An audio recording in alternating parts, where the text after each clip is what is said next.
ਸਤਿ ਸ਼੍ਰੀ ਅਕਾਲ ਜੀ। ਦਾ ਖਾਲਸ ਟੀਵੀ ਦੇਖ ਰਹੇ ਸਾਰੇ ਦਰਸ਼ਕਾਂ ਦਾ ਬਹੁਤ-ਬਹੁਤ ਸਵਾਗਤ ਹੈ। ਪੰਜਾਬ ਦੀਆਂ ਖਾਸ ਖਬਰਾਂ ਦੇ ਖਾਸ ਆਡੀਓ ਬੁਲੇਟਿਨ ਦੇ ਵਿੱਚ ਮੈਂ ਹਰਸ਼ਰਨ ਕੌਰ। ਅੱਜ 2 ਜਨਵਰੀ ਹੈ, ਸਾਲ 2021 ਦਾ ਦੂਸਰਾ ਦਿਨ ਹੈ। ਕੱਲ ਨਵਾਂ ਸਾਲ ਚੜ੍ਹਿਆ। ਆਸ ਕਰਦੇ ਹਾਂ ਕਿ ਸਾਰਿਆਂ ਦੇ ਲਈ ਇਹ ਸੁੱਖ ਸ਼ਾਂਤੀ ਲੈ ਕੇ ਆਵੇਗਾ ਅਤੇ ਤਨ ਮਨ ਦੀ ਤੰਦਰੁਸਤੀ ਲੈ ਕੇ ਆਵੇਗਾ। ਤੇ ਇਹ ਵੀ ਆਸ ਕਰਦੇ ਹਾਂ ਕਿ ਸਾਰਿਆਂ ਦਾ ਨਵਾਂ ਸਾਲ ਹੈ ਜਿਹੜਾ ਜ਼ਰੂਰ ਚੰਗਾ ਚੜ੍ਹਿਆ ਹੋਏਗਾ, ਕੁਝ ਚੰਗਾ ਕਰਕੇ।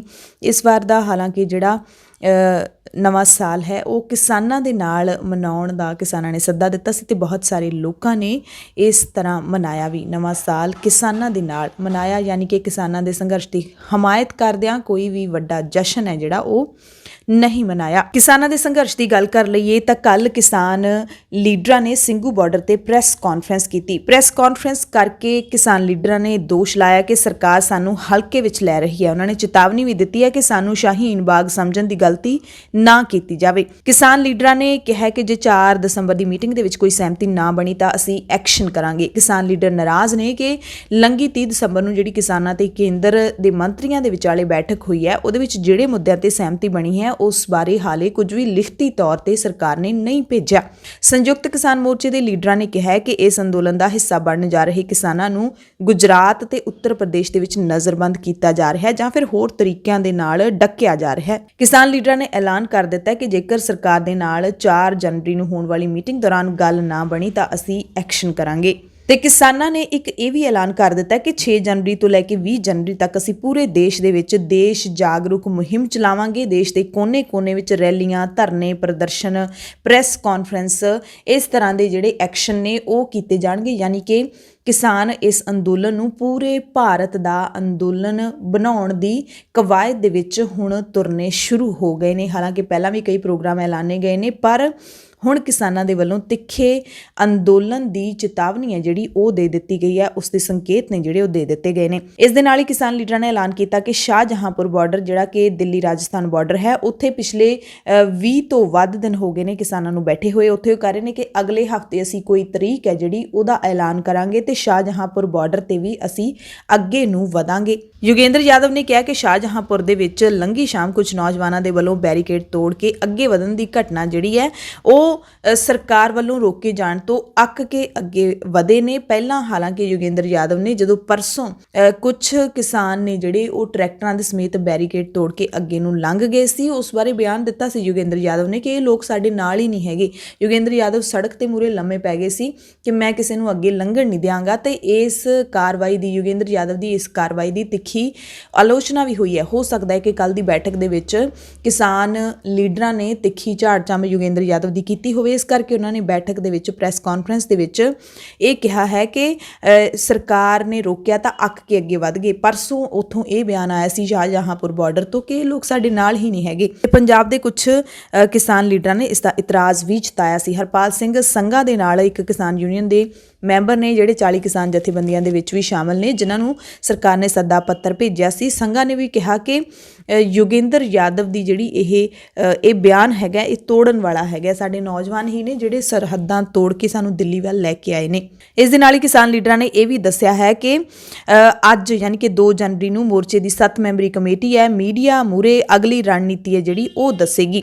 ਕਿਸਾਨਾਂ ਨੇ ਦੋਸ਼ ਲਾਇਆ ਕਿ ਕਿਸਾਨ ਮੋਰਚੇ ਦੇ ਸਮਰਥਕ ਕਿਸਾਨਾਂ ਨੂੰ ਰੋਕਣ ਲਈ ਗੁਜਰਾਤ ਤੇ ਉੱਤਰ ਪ੍ਰਦੇਸ਼ ਪ੍ਰਸ਼ਾਸਨ ਨੇ ਸਾਰੇ ਕਾਇਦੇ ਕਾਨੂੰਨ ਛਿੱਕੇ ਤੇ ਟੰਗ ਦਿੱਤੇ ਨੇ। ਗੁਜਰਾਤ ਦੇ ਵਿੱਚ ਤਾਂ ਕਿਸਾਨਾਂ ਨੂੰ ਘਰਾਂ ਦੇ ਵਿੱਚ ਨਜ਼ਰਬੰਦ ਕੀਤਾ ਜਾ ਰਿਹਾ ਹੈ। ਉੱਤਰ ਪ੍ਰਦੇਸ਼ ਸਰਕਾਰ ਕਿਸਾਨ ਆਗੂਆਂ ਨੂੰ ਰੋਕ ਰਹੀ ਹੈ। ਜਿਹੜੇ ਕਿਸਾਨ ਦਿੱਲੀ ਮੋਰਚਿਆਂ ਵਿੱਚ ਸ਼ਾਮਿਲ ਹੋ ਰਹੇ ਨੇ ਉਹਨਾਂ ਦੇ ਘਰਾਂ 'ਚ ਛਾਪੇਮਾਰੀ ਹੈ ਜਿਹੜੀ ਉਹ ਕੀਤੀ ਜਾ ਰਹੀ ਹੈ ਤੇ ਇਹ ਸੁਪਰੀਮ ਕੋਰਟ ਦੇ ਫੈਸਲੇ ਦੇ ਖਿਲਾਫ ਹੈ। ਕਿਸਾਨ ਲੀਡਰਾਂ ਨੇ ਕਿਹਾ ਕਿ ਦੋਵੇਂ ਸੂਬਿਆਂ ਦੇ ਆਗੂਆਂ ਦੇ ਨਾਲ ਮੋਰਚਾ ਜਿਹੜਾ ਉਹ ਸੰਪਰਕ ਦੇ ਵਿੱਚ ਹੈ ਤੇ ਕੁਝ ਆਗੂ ਤਾਂ ਸ਼ਾਹਜਹਾਂਪੁਰ ਵੀ ਪਹੁੰਚੇ ਹੋਏ ਨੇ। 18 ਜਨਵਰੀ ਨੂੰ ਮਹਿਲਾ ਦਿਵਸ ਦਾ ਇੱਕ ਪ੍ਰਸਤਾਵ ਹੈ ਜਿਹੜਾ ਉਹ ਕਿਸਾਨਾਂ ਨੇ ਕਿਹਾ ਸੀ ਰੱਖਿਆ, ਉਸ ਨੂੰ ਕਿਵੇਂ ਮਨਾਇਆ ਜਾਣਾ ਇਹ ਹਾਲੇ ਤੈਅ ਕਰਨਾ ਹੈ। ਤੇ ਇਹ ਵੀ ਕਿਸਾਨ ਅੰਦੋਲਨ ਨੂੰ ਹਮਾਇਤ ਕਰਦਿਆਂ ਹੀ ਕੋਈ ਪ੍ਰੋਗਰਾਮ ਹੈ ਜਿਹੜਾ ਉਹ ਕਿਸਾਨਾਂ ਦੇ ਵੱਲੋਂ ਉਲੀਕਿਆ ਜਾਏਗਾ ਕਿ 18 ਜਨਵਰੀ ਦਾ ਮਹਿਲਾ ਦਿਵਸ ਕਿਵੇਂ ਮਨਾਇਆ ਜਾਣਾ ਹੈ। 23 ਜਨਵਰੀ ਨੂੰ ਨੇਤਾ ਜੀ ਸੁਭਾਸ਼ ਚੰਦਰ ਦੀ ਜਯੰਤੀ ਮੌਕੇ ਪੂਰੇ ਦੇਸ਼ ਵਿੱਚ ਵੱਖ-ਵੱਖ ਕਿਸਮਾਂ ਦੇ ਪ੍ਰੋਗਰਾਮ ਉਲੀਕੇ ਜਾਣ ਦਾ ਵੀ ਐਲਾਨ ਹੈ ਜਿਹੜਾ ਉਹ ਕਿਸਾਨਾਂ ਦੇ ਵੱਲੋਂ ਕੀਤਾ ਗਿਆ। ਬਾਬਾ ਰਾਮਦੇਵ ਦੇ ਵੱਲੋਂ ਕਿਸਾਨ ਕਾਨੂੰਨਾਂ ਦਾ ਸਮਰਥਨ ਕਰਨ ਦੇ ਬਾਰੇ ਕਿਸਾਨ ਲੀਡਰਾਂ ਨੇ ਕਿਹਾ ਕਿ ਅੰਬਾਨੀ ਤੇ ਅਡਾਨੀ ਤਾਂ ਵਿਰੋਧ ਦੇ ਪ੍ਰਤੀਕ ਹਨ ਤੇ ਕਈਆਂ ਦੀ ਵਾਰੀ ਆਉਣ ਵਾਲੀ ਹੈ। ਯਾਨੀ ਕਿ ਬਾਬਾ ਰਾਮਦੇਵ ਦੇ ਜਿਹੜੇ ਉਤਪਾਦ ਹੈਗੇ ਨੇ ਉਹਨਾਂ ਬਾਰੇ ਵੀ ਕਿਸਾਨ ਲੀਡਰ ਕੁਝ ਨਾ ਕੁਝ ਐਲਾਨ ਹੈ ਜਿਹੜਾ ਉਹ ਕਰ ਸਕਦੇ ਨੇ। ਇਸ ਮੌਕੇ ਗੁਰਨਾਮ ਸਿੰਘ ਚੜੂਨੀ ਨੇ ਕਿਹਾ ਕਿ ਤਿੰਨੇ ਕਾਨੂੰਨ ਰੱਦ ਕਰਾਉਣ ਤੇ ਫਸਲਾਂ ਦੀ MSP ਤੇ ਖਰੀਦ ਦੀ ਗਰੰਟੀ ਤੋਂ ਬਿਨਾਂ ਸੰਘਰਸ਼ ਖਤਮ ਨਹੀਂ ਕੀਤਾ ਜਾਏਗਾ। ਚੜੂਨੀ ਨੇ ਇਹ ਵੀ ਕਿਹਾ ਕਿ ਸਰਕਾਰ ਗੁੰਮਰਾਹ ਕਰ ਰਹੀ ਹੈ, ਲੋਕਾਂ ਨੂੰ ਇਹ ਦਰਸਾਉਣ ਦਾ ਯਤਨ ਕਰ ਰਹੀ ਹੈ ਕਿ ਅਸੀਂ ਕਿਸਾਨਾਂ ਦੇ ਨਾਲ ਮੀਟਿੰਗਾਂ ਕਰ ਰਹੇ ਹਾਂ, ਪਰ ਉਹਨਾਂ ਮੀਟਿੰਗਾਂ ਦੇ ਵਿੱਚੋਂ ਸਰਕਾਰ ਸਾਡਾ ਜਿਹੜਾ ਹੱਕ ਹੈ ਉਹ ਸਾਨੂੰ ਦੇਣ ਲਈ ਹਾਲੇ ਤੱਕ ਤਿਆਰ ਨਹੀਂ ਹੋਈ। ਚੇਤਾਵਨੀ ਦਿੱਤੀ ਕਿ ਸਰਕਾਰ ਕਿਸਾਨ ਮੋਰਚੇ ਨੂੰ ਸ਼ਹੀਨ ਬਾਗ ਵਰਗਾ ਮੋਰਚਾ ਸਮਝਣ ਦੀ ਭੁੱਲ ਨਾ ਕਰੇ। ਹਰਿਆਣਾ ਦੇ ਕਿਸਾਨ ਲੀਡਰਾਂ ਨੇ ਸੂਬੇ ਦੇ ਵਿੱਚ ਸਰਕਾਰ ਡਿੱਗਣ ਤੱਕ JJP ਤੇ BJP ਲੀਡਰਾਂ ਦਾ ਘਿਰਾਓ ਕਰਨ ਅਤੇ ਦੋ ਵੱਡੇ ਵਪਾਰਕ ਘਰਾਣਿਆਂ ਦੇ ਪੈਟਰੋਲ ਪੰਪਾਂ ਤੇ ਸ਼ਾਪਿੰਗ ਮਾਲਸ ਦੇ ਘਿਰਾਓ ਦਾ ਐਲਾਨ ਕੀਤਾ। ਇਹ ਗੁਰਨਾਮ ਸਿੰਘ ਚੜੂਨੀ ਨੇ ਐਲਾਨ ਕੀਤਾ। ਗਾਜ਼ੀਪੁਰ ਦੇ ਵਿੱਚ ਸਾਬਕਾ ਫੌਜੀਆਂ ਨੇ ਭੁੱਖ ਹੜਤਾਲ ਤੇ ਬਹਿ ਕੇ ਧਰਨਾਕਾਰੀਆਂ ਦਾ ਸਮਰਥਨ ਦੇ ਦਿੱਤਾ। ਇਸ ਮੌਕੇ ਕਿਸਾਨ ਲੀਡਰਾਂ ਨੇ ਇਹ ਵੀ ਐਲਾਨ ਕੀਤਾ ਕਿ ਪਿਛਲੀ ਮੀਟਿੰਗ ਦੇ ਵਿੱਚ ਲੰਗਰ ਛਕਾਉਣ ਦੇ ਵੇਲੇ ਕੇਂਦਰੀ ਮੰਤਰੀਆਂ ਦੇ ਨਾਲ ਜਿਹੜੇ ਨੌਜਵਾਨ ਨੇ ਸੈਲਫੀ ਲਈ ਸੀ ਉਹ ਤੋਂ ਬੱਸ ਸਰਵਿਸ ਅਸੀਂ ਨਹੀਂ ਲਵਾਂਗੇ। ਇਹ ਉਹਨਾਂ ਨੇ ਐਲਾਨ ਕਰ ਦਿੱਤਾ। ਇਹ ਨੌਜਵਾਨ ਨੇ ਜਿਹੜੇ ਉਹ ਟਰਾਂਸਪੋਰਟਰ ਘਰਾਣਿਆਂ ਦੇ ਨਾਲ ਸੰਬੰਧ ਰੱਖਦੇ ਨੇ ਤੇ ਇਹ ਕਿਸਾਨਾਂ ਦੇ ਲਈ ਬੱਸ ਸੇਵਾ ਦਿੰਦੇ ਨੇ, ਨਾਲ ਹੀ ਲੰਗਰ ਹੈ ਜਿਹੜਾ ਉਹ ਵੀ ਆਪਣੀਆਂ ਬੱਸਾਂ ਦੇ ਵਿੱਚ ਉਹ ਲੈ ਕੇ ਆਉਂਦੇ ਨੇ। ਲੰਗਰ ਗੁਰਦੁਆਰਾ ਬੰਗਲਾ ਸਾਹਿਬ ਤੋਂ ਆਉਂਦਾ ਹੁੰਦਾ ਹੈ ਮੀਟਿੰਗ ਦੇ ਵਿੱਚ ਤੇ ਬੱਸ ਸੇਵਾ ਜਿਹੜੀ ਹੈ ਇਹਨਾਂ ਦੇ ਵੱਲੋਂ ਕੀਤੀ ਜਾਂਦੀ ਹੈ। ਪਰ ਹੁਣ ਕਿਸਾਨਾਂ ਨੇ ਕਹਿ ਦਿੱਤਾ ਹੈ ਕਿ ਅਸੀਂ ਇਸ ਨੌਜਵਾਨ ਤੋਂ ਬੱਸ ਸੇਵਾ ਨਹੀਂ ਲਵਾਂਗੇ। ਪਿਛਲੇ ਦਿਨੀ ਜਦੋਂ ਸੈਲਫੀ ਲਈ ਸੀ ਤਾਂ NDTV ਦੇ ਇੱਕ ਪੱਤਰਕਾਰ ਨੇ ਇਹ ਜਿਹੜੀ ਤਸਵੀਰ ਹੈ ਸੈਲਫੀ ਲੈਣ ਦੀ ਤਸਵੀਰ ਉਹ ਟਵਿੱਟਰ ਦੇ ਉੱਤੇ ਪਾ ਦਿੱਤੀ ਸੀ ਕਿ ਕਿਸਾਨ ਨੇ ਜਿਹੜੇ ਕਿਸਾਨ ਲੀਡਰ ਨੇ ਉਹ ਸਰਕਾਰ ਦੇ ਮੰਤਰੀਆਂ ਨਾਲ ਸੈਲਫੀਆਂ ਲੈ ਰਹੇ ਨੇ। ਪਰ ਉਸ ਤੋਂ ਬਾਅਦ ਕਿਸਾਨ ਏਕਤਾ ਮੋਰਚਾ ਦੇ ਸੋਸ਼ਲ ਮੀਡੀਆ ਅਕਾਊਂਟ ਤੋਂ ਇਹ ਜਾਣਕਾਰੀ ਦਿੱਤੀ ਗਈ ਕਿ ਉਹ ਕਿਸਾਨ ਲੀਡਰ ਨਹੀਂ ਹੈਗੇ, ਉਹ ਸਿਰਫ ਇੱਕ ਟਰਾਂਸਪੋਰਟਰ ਹੈ ਜਿਹੜਾ ਸੇਵਾ ਦੇ ਵਿੱਚ ਲੱਗਿਆ ਹੋਇਆ ਕਿਸਾਨਾਂ ਦੀ ਸੇਵਾ ਦੇ ਵਿੱਚ। ਉਸ ਤੋਂ ਬਾਅਦ ਫੋਟੋ ਸ਼ੇਅਰ ਕਰਨ ਵਾਲੇ ਪੱਤਰਕਾਰ ਨੇ ਵੀ ਕਿਹਾ ਸੀ ਕਿ ਮੈਂ ਸਹੀ ਕਰ ਰਿਹਾ ਆਪਣੀ ਜਾਣਕਾਰੀ, ਇਹ ਕਿਸਾਨ ਲੀਡਰ ਨਹੀਂ ਹੈਗੇ, ਇਹ ਜਿਹੜੇ ਹੈਗੇ ਨੇ ਵਰਕਰ ਹੈਗੇ ਨੇ ਜਿਹੜੇ ਵਲੰਟੀਅਰ ਹੁੰਦੇ ਨੇ ਕਿਸਾਨਾਂ ਦੇ ਮੀਟਿੰਗ ਦੇ ਨਾਲ ਸੇਵਾ ਦੇ ਵਿੱਚ ਲੱਗੇ ਹੋਏ। ਕਿਸਾਨ ਲੀਡਰ ਮਨਜੀਤ ਸਿੰਘ ਰਾਏ ਨੇ ਚੇਤਾਵਨੀ ਦਿੱਤੀ ਹੈ ਕਿ ਗੰਨੇ ਦੇ ਚਾਲੂ ਸੀਜ਼ਨ ਦੌਰਾਨ ਕੈਪਟਨ ਅਮਰਿੰਦਰ ਸਿੰਘ ਦੀ ਸਰਕਾਰ ਗੰਨੇ ਦਾ ਭਾਅ ਤੈਅ ਕਰਕੇ ਹੁਣ ਐਲਾਨ ਕਰੇ, ਨਹੀਂ ਤਾਂ ਇਸ ਅੰਦੋਲਨ ਦਾ ਮੂੰਹ ਹੈ ਜਿਹੜਾ ਉਹ ਪੰਜਾਬ ਵਿਧਾਨ ਸਭਾ ਵੱਲ ਵੀ ਅਸੀਂ ਕਰ ਦਿਆਂਗੇ। ਰਾਏ ਨੇ ਕਿਹਾ ਕਿ ਮਹੀਨਾ ਹੋ ਗਿਆ ਗੰਨੇ ਦਾ ਭਾਅ ਨਾ ਤਾਂ ਕੇਂਦਰ ਤੇ ਨਾ ਹੀ ਪੰਜਾਬ ਸਰਕਾਰ ਨੇ ਤੈਅ ਕੀਤਾ। ਜੇਕਰ ਅਜਿਹਾ ਨਾ ਹੋਇਆ ਤਾਂ ਪੰਜਾਬ ਵਿਚਲੇ ਟਰੈਕਟਰਾਂ ਦਾ ਰੁੱਖ ਹੈ ਜਿਹੜਾ ਉਹ ਵਿਧਾਨ ਸਭਾ ਵੱਲ ਕਰ ਦਿੱਤਾ ਜਾਏਗਾ, ਕਿਉਂਕਿ ਪੰਜਾਬ ਦੇ ਵਿੱਚ ਹਾਲੇ ਵੀ ਲੱਖਾਂ ਟਰੈਕਟਰ ਹੈਗੇ ਨੇ। ਡਾਕਟਰ ਦਰਸ਼ਨਪਾਲ ਨੇ ਕਿਹਾ ਕਿ ਅੰਬਾਨੀ ਤੇ ਅਡਾਨੀ ਦੇ ਉਤਪਾਦਾਂ ਦਾ ਬਾਈਕਾਟ ਜਾਰੀ ਰਹੇਗਾ। ਪੰਜਾਬ ਤੇ ਹਰਿਆਣਾ ਦੇ ਟੋਲ ਪਲਾਜ਼ੇ ਪਰਚੀ ਮੁਕਤ ਰਹਿਣਗੇ। NDA ਦੇ ਭਾਈਵਾਲਾਂ ਨੂੰ BJP ਤੋਂ ਕਿਨਾਰਾ ਕਰਨ ਦੇ ਲਈ ਦਬਾਅ ਪਾਇਆ ਜਾਏਗਾ। ਕੇਂਦਰ ਸਰਕਾਰ ਦੇ ਨਾਲ 4 ਜਨਵਰੀ ਨੂੰ ਹੋਣ ਵਾਲੀ ਮੀਟਿੰਗ ਦੇ ਸਿੱਟਿਆਂ ਦੇ ਆਧਾਰ ਉੱਤੇ ਹੀ 6 ਜਨਵਰੀ ਨੂੰ ਟਰੈਕਟਰ ਮਾਰਚ ਕੱਢਣ ਬਾਰੇ ਫੈਸਲਾ ਲਿਆ ਜਾਏਗਾ। ਪਰ ਤਰੀਕ ਇੱਕ ਅਨਾਉਂਸ ਕਰ ਦਿੱਤੀ ਗਈ ਹੈ ਕਿ 6 ਜਨਵਰੀ ਨੂੰ ਟਰੈਕਟਰ ਮਾਰਚ ਹੋਏਗਾ। ਪਰ ਜੇ 4 ਜਨਵਰੀ ਦੀ ਬੈਠਕ ਦੇ ਵਿੱਚ ਕੁਝ ਚੰਗਾ ਨਿਕਲ ਕੇ ਆਉਂਦਾ ਹੈ ਉਸ ਤੇ ਡਿਪੈਂਡ ਕਰੇਗਾ ਕਿ 6 ਜਨਵਰੀ ਦਾ ਮਾਰਚ ਕੱਢਣਾ ਹੈ ਜਾਂ ਫਿਰ ਨਹੀਂ ਕੱਢਣਾ। ਡਾਕਟਰ ਦਰਸ਼ਨਪਾਲ ਨੇ ਕਿਹਾ ਕਿ 7 ਤੋਂ 12 ਜਨਵਰੀ ਤੱਕ ਦੇਸ਼ ਜਾਗ੍ਰਿਤੀ ਮੁਹਿੰਮ ਵਿੱਢੀ ਜਾਏਗੀ। 18 ਜਨਵਰੀ ਮਹਿਲਾ ਕਿਸਾਨ ਦਿਵਸ, 23 ਜਨਵਰੀ ਨੂੰ ਸ਼ਹੀਦ ਚੰਦਰ ਸ਼ੇਖਰ ਬੋਸ ਦਾ ਜਨਮ ਦਿਹਾੜਾ ਕਿਸਾਨ ਚੇਤਨਾ ਦਿਵਸ ਦੇ ਵਜੋਂ ਮਨਾਇਆ ਜਾਏਗਾ। ਤੇ ਉਧਰ ਕੇਂਦਰੀ ਖੇਤੀਬਾੜੀ ਮੰਤਰੀ ਨਰਿੰਦਰ ਤੋਮਰ ਨੇ ਕਿਹਾ ਕਿ ਸਰਕਾਰ ਕਿਸਾਨ ਜਥੇਬੰਦੀਆਂ ਦੇ ਨਾਲ 4 ਜਨਵਰੀ ਨੂੰ ਹੋਣ ਵਾਲੀ ਬੈਠਕ 'ਚੋਂ ਹਾਂ ਪੱਖੀ ਨਤੀਜੇ ਨਿਕਲਣ ਪ੍ਰਤੀ ਆਸਵੰਦ ਹੈ। ਹਾਲਾਂਕਿ ਤੋਮਰ ਨੇ ਇਹ ਭਵਿੱਖਬਾਣੀ ਕਰਨ ਤੋਂ ਗੁਰੇਜ਼ ਕੀਤਾ ਕਿ 7ਵੇਂ ਗੇੜ ਦੀ ਗੱਲਬਾਤ ਆਖਰੀ ਹੋਵੇਗੀ ਜਾਂ ਫਿਰ ਨਹੀਂ। ਉਹਨਾਂ ਕਿਹਾ ਕਿ ਮੈਂ ਕੋਈ ਜੋਤਸ਼ੀ ਨਹੀਂ ਹਾਂ। ਖਬਰ ਏਜੰਸੀ ਨਾਲ ਗੱਲਬਾਤ ਕਰਦਿਆਂ ਖੇਤੀਬਾੜੀ ਮੰਤਰੀ ਨੇ ਕਿਹਾ ਕਿ 30 ਦਸੰਬਰ ਨੂੰ ਬੈਠਕ ਸੁਖਾਵੇਂ ਮਾਹੌਲ 'ਚ ਹੋਈ ਸੀ ਤੇ ਅਗਲੀ ਮੀਟਿੰਗ ਦੇ ਵਿੱਚ ਵੀ ਖੇਤੀ ਸੈਕਟਰ ਤੇ ਕਿਸਾਨਾਂ ਦੇ ਹਿੱਤ ਵਿੱਚ ਸਕਾਰਾਤਮਕ ਨਤੀਜੇ ਹੀ ਨਿਕਲਣਗੇ। तोमर ने कहा कि एकदम तो अभी कुछ कह नहीं सकता, ज्योतिषी तो मैं हूं नहीं, लेकिन मुझे आशा है कि जो भी फैसला होगा देश के और किसान के हित में होगा।